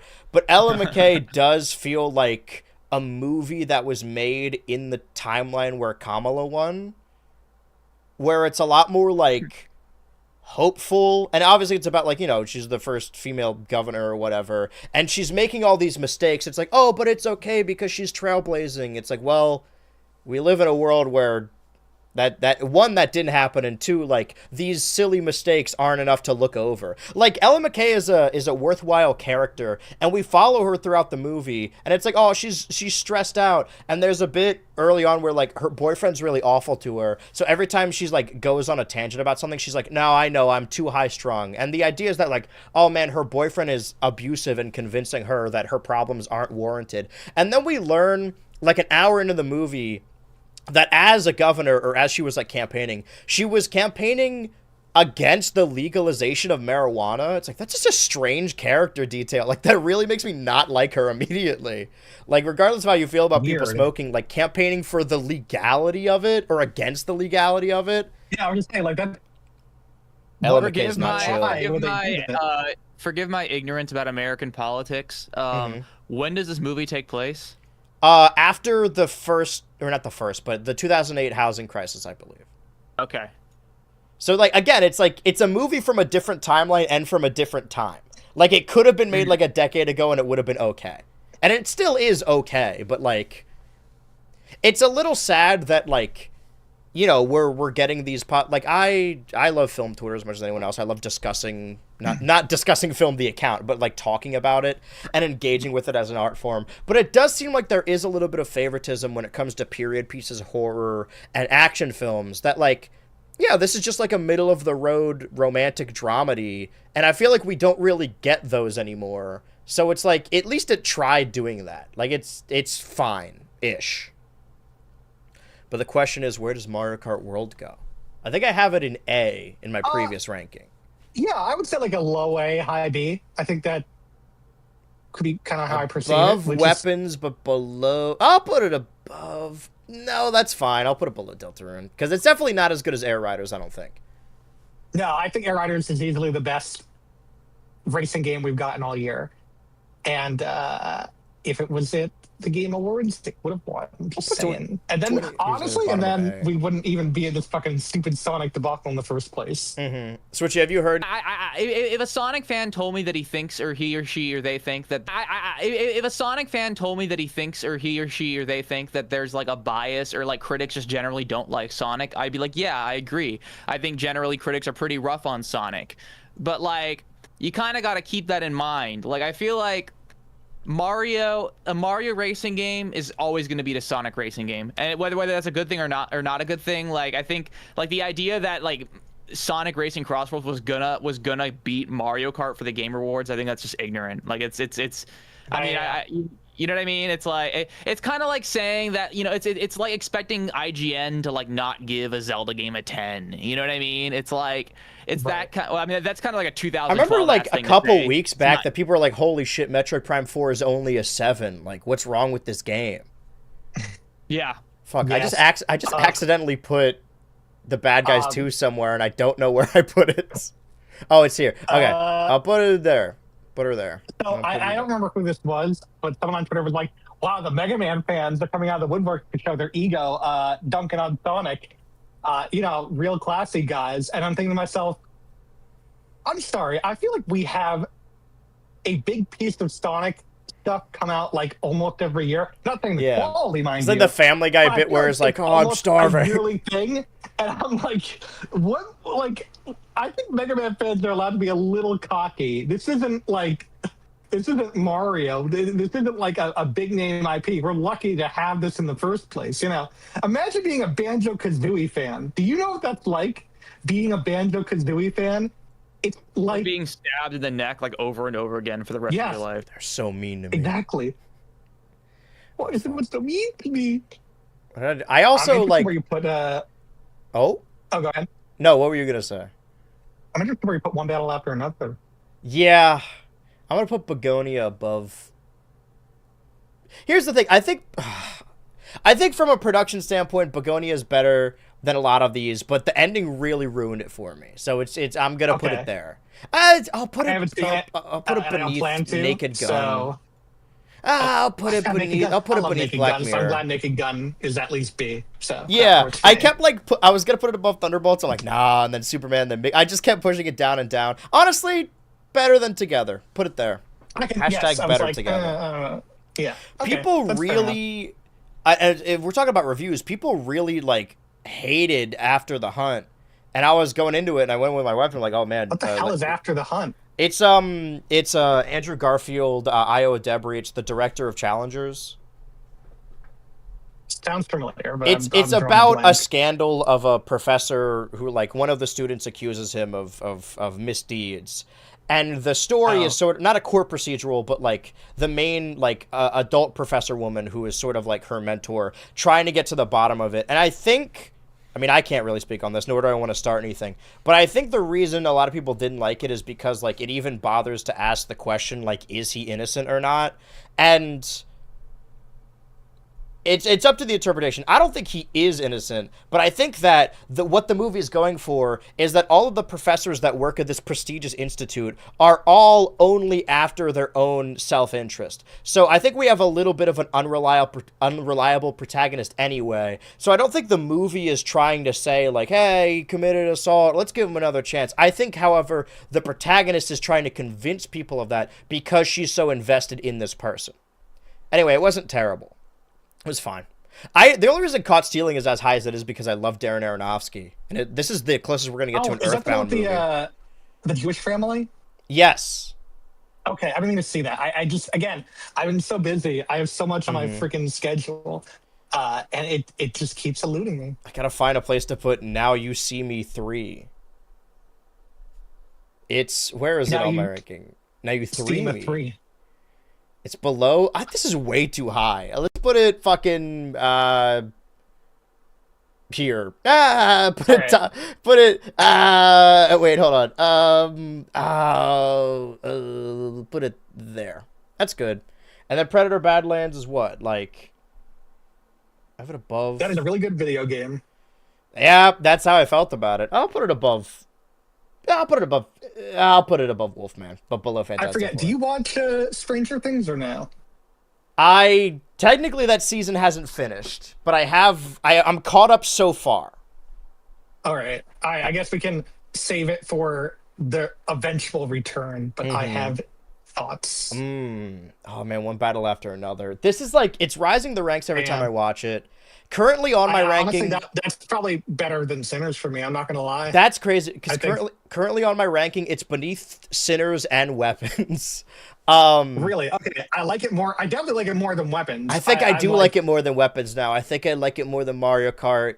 I can live with it being not as good as Sinners. I still think it is better than Sinners for me, but it is easily a better movie than Weapons. I think I don't even think that's like a contest. And enjoyment wise, I don't think it's a contest. Biggest disappointment this year is Shelby Oaks. So it'll go top of D. I really did not like that at all. I'm disappointed, more disappointed than I am like mad or angry. Yeah, because it wasn't like terrible. Really, it's just like not interesting at all. It was really good until it really wasn't. And like, I'm so disappointed because I really wanted to be better. I really did. I'll put Legend ZA up here because honestly, I did really like Legend ZA a lot. I like it too. I kind of like it more than Arceus. I'm not gonna lie. I'm like edging towards that, but I think I still like Arceus more just from the catching.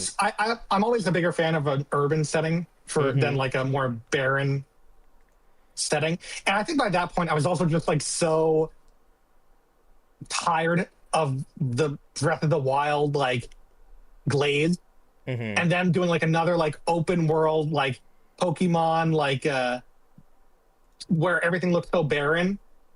Not like graphics wise, but like mud maps. I think I wasn't as excited early on. I think we talked about this on the show too, that I was just like, man, it's only in Lumio City. That's kind of disappointing. It's grown on me since, and I like that it is more dense, that like every character you meet, even if they're side characters, they all have names and they have like unique things about them, even if that thing is just shouting the move they use. It's a lot more dense than Legends Arceus is. But I think I like the mechanics more. I don't know. You're right, because I like the battle mechanics of this game a lot.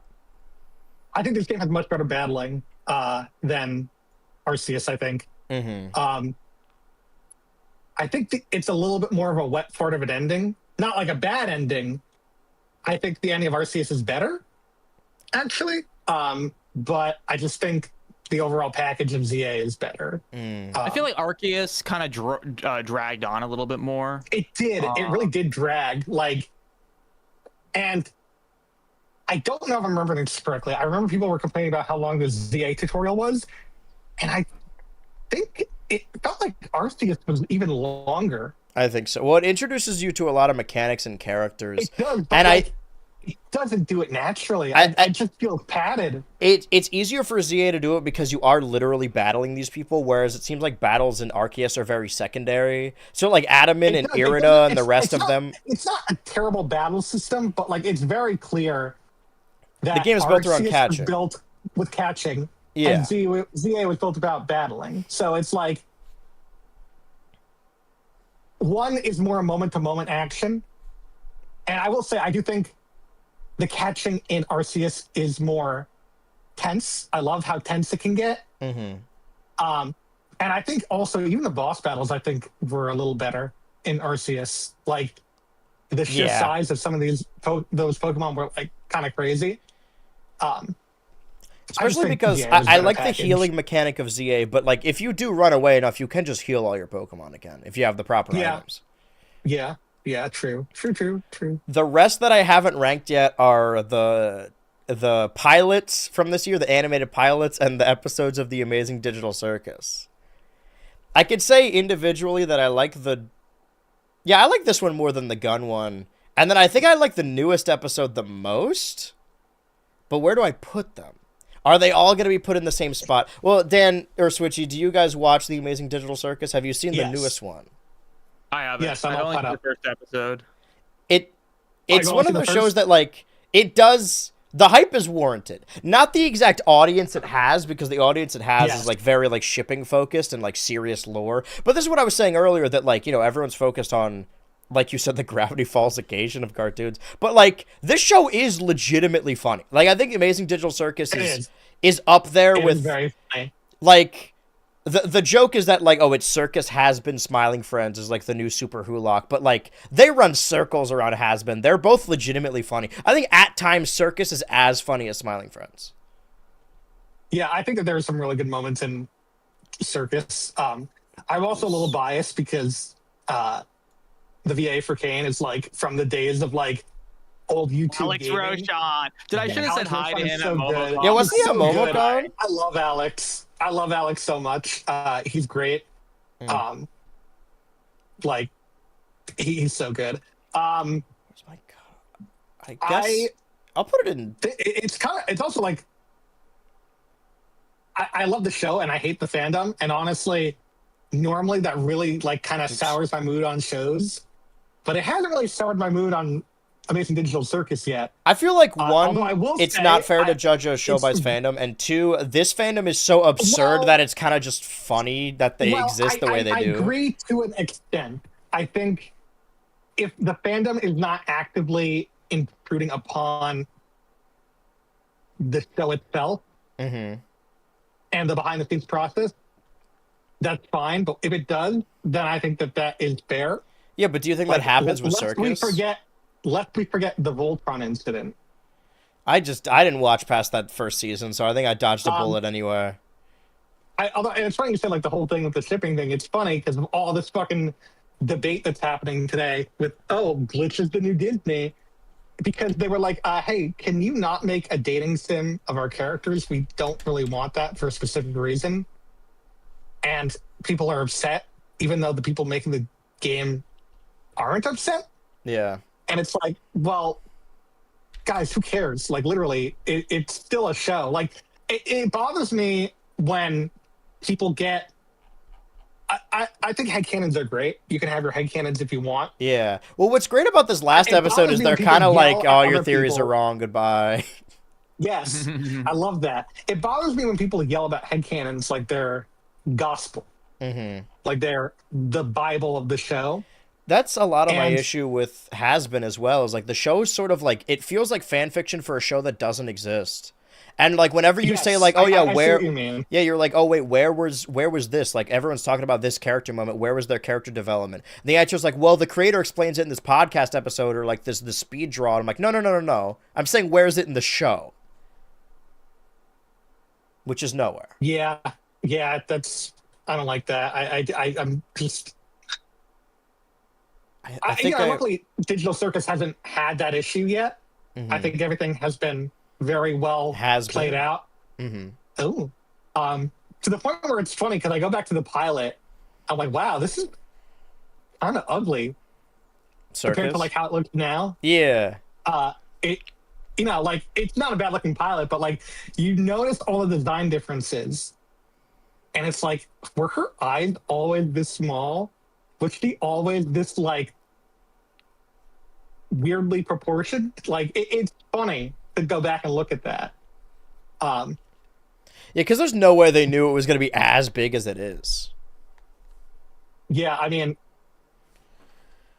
it's just funny to me that like, and I'm glad that it's doing as well as it is. I think. I mean, overall, like independent animation, like being as big, like this is probably one of the biggest animated shows going right now, from just like a popularity standpoint. For sure. And then they were getting episodes on YouTube, and streamers are like streaming their reactions to it.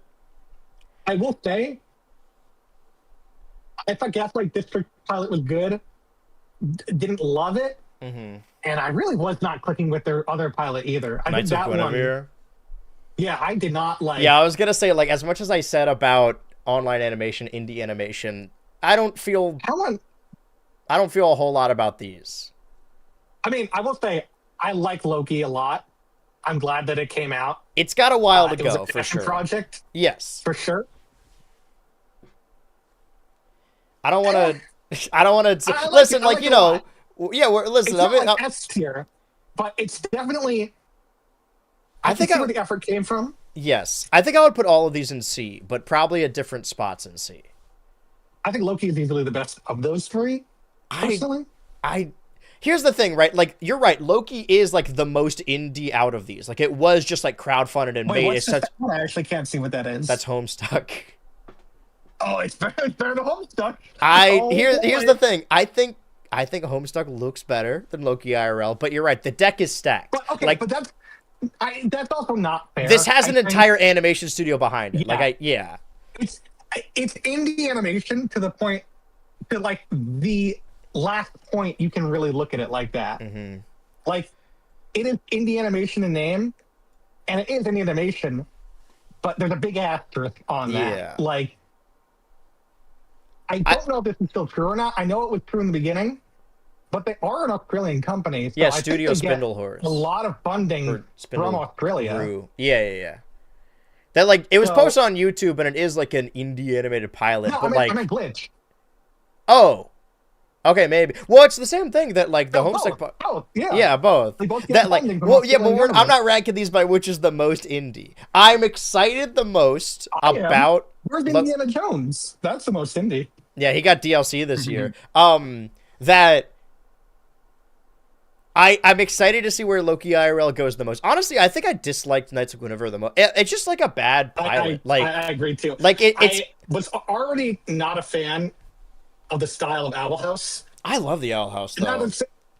What? I love the Owl House though, and this one I just kind of.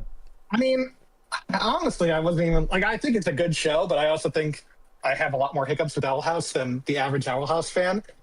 But that's a story for another day. I will say I was never a fan of the designs. I think they look kind of ugly. This isn't particular to only Owl House, but I really hate the over detailed eyes. Like, that is one of my least favorite things that cartoons are doing. And this show is guilty of it. Because, other show has over detailed eyes? Fucking Big Mouth.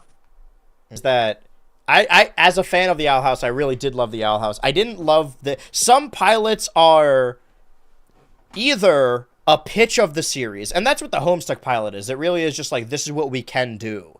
And some pilots are just the first episode. And Knights of Guinevere didn't feel like a pitch pilot. It just felt like, oh yeah, this is the first episode of a season of cartoons.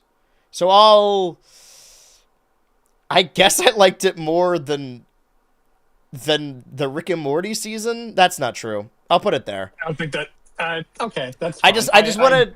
I personally, I think the Homestuck pilot was a better project, piece of art than Loki IRL's pilot. It was a better media, all things. Yeah, it was considered. a better consumable media.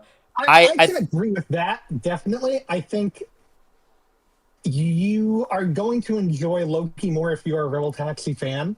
Which I am, and that's why I'm like, I'm not saying you're not. I'm just saying I think you'll have a harder time getting into it if you don't really know Rebel Taxi, if you're not really a fan of his work. And that you would think that would be the case with Homestuck, but I don't even know shit about Homestuck, but I thought the pilot was fun. Well, granted, I heard Homestuck fans hated it. To know Homestuck to get it. That's what I've heard, at least. I heard okay. So I honestly don't know. I had never read a single page of Homestuck, so I'm probably not going to get the. I'll just say that I think Loki IRL, I like how it looks. I think they need to buff out the voice actor issue a little bit. Okay, I definitely agree with that. I think they need to get some more VAs on there because this is a YouTuber. I was gonna say, I can't listen to his voice that much. This is a YouTuber I've been watching my whole life. I love Pan dearly. I would love to chill. I don't think he should be a voice in this show. I don't think he should be a main character in this show. I don't disagree. Mm-hmm. I think he can voice in the show because if this does actually get picked up, knock on wood, and it gets successful, if he is a voice in the show, then he'll be making more money than if he actually created the show. Right. And that's all he did and worked on the show. And if he worked on every aspect of the show but didn't voice a character, he'd be making less money than if he didn't work on the show at all and voiced a character. So that's why I'm hoping he voices at least one main character. It doesn't have to be the main character. Yeah, no, just a character with top billing. Yeah, I don't think he should. The character he voices, I don't think he fits it. And he did the other week. He put out a casting call, and I was still sick, but I thought there was a voice that I really could do. Unfortunately, I couldn't get it in the deadline. But yeah, if I'm casting the show, then it's the best show ever. It's going in S tier. I'm gonna change my tune immediately. My immediate bias, and I will finish this off by putting Homestuck above Wicked for Good, I guess. All right, I guess that's fair. I'm trying to think if there's anything else that I missed. Well, there's certainly things I didn't finish. There are more movies and shows. Fallout starts in next week, right? Or I guess a couple days now. Yes. I mean, there's a lot of stuff. There's a lot of stuff coming Friday. Yeah. That Well, who knows? Enjoyers of the BHultra live streams, maybe I will come back to this. Maybe closer to the end of the year, who knows? But this is the end of the year for Switch to Ultra as we move into next year. What Monday did I say I would come back? It was January... MLK. Yeah, January 19th. Yeah. So we'll come back for our big MLK special. And we'll discuss, and that'll be right after the Animal Crossing update, so at least we'll have something to talk about. Maybe I'll look different, maybe the set will look different, but that's all I got for this year, really. A large subject of that did take up from the ranking, but this is our final episode of Switch to Ultra of the year, which means we can, one last time this year, go over whatever we're working on. Do you guys have any substantial updates about your projects, and do you think they will be within the year?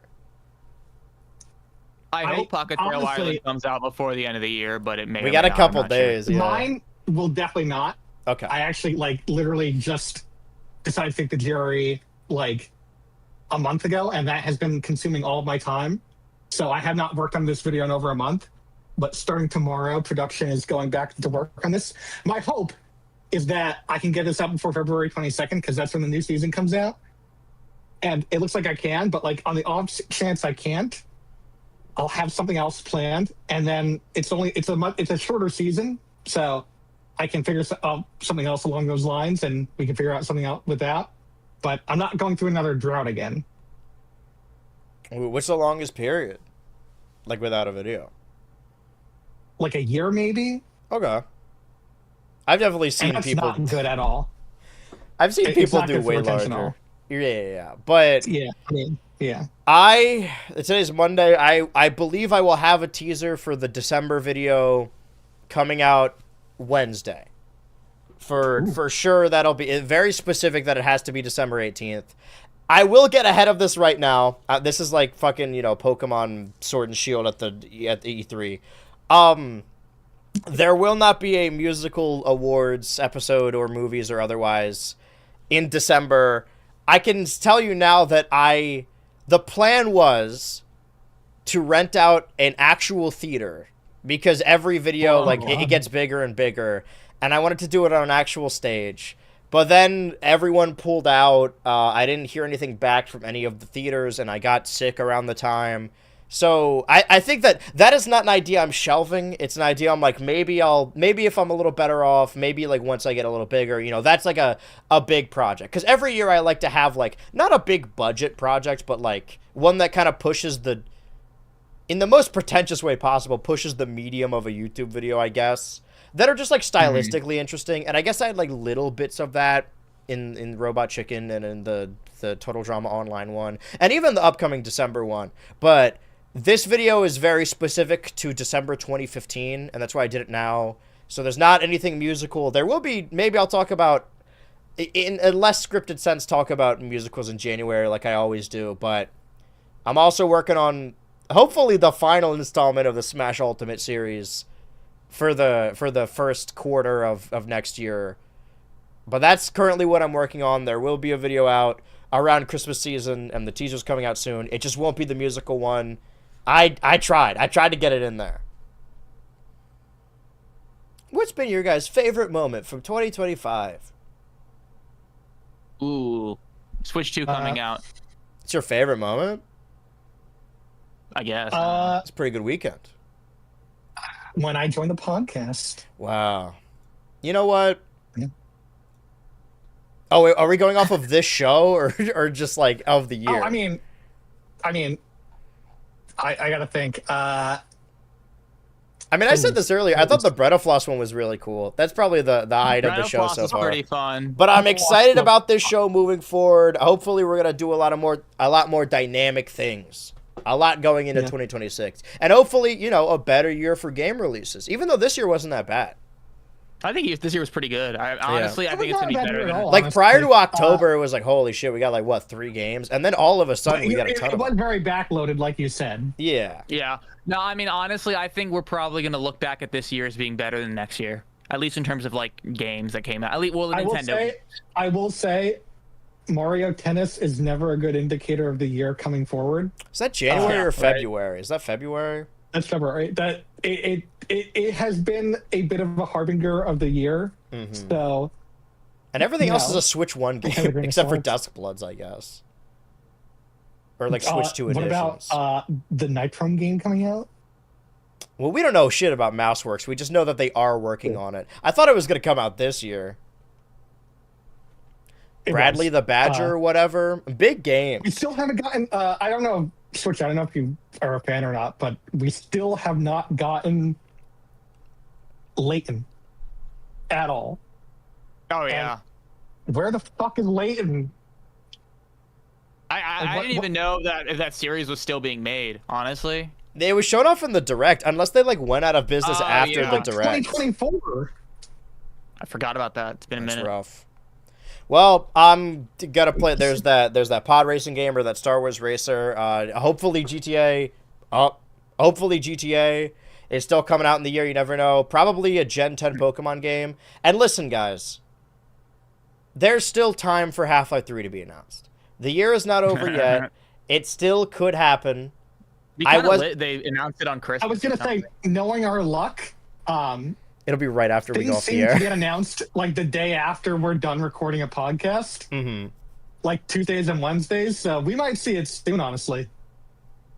Exciting times. I like you guys' attitudes.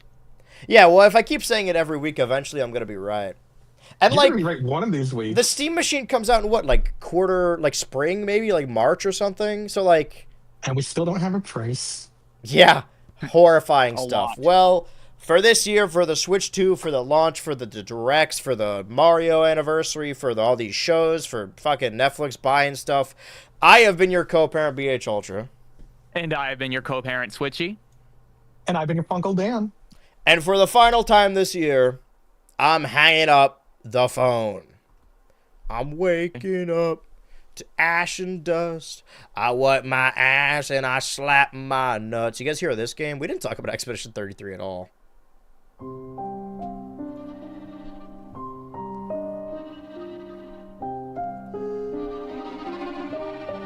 Castle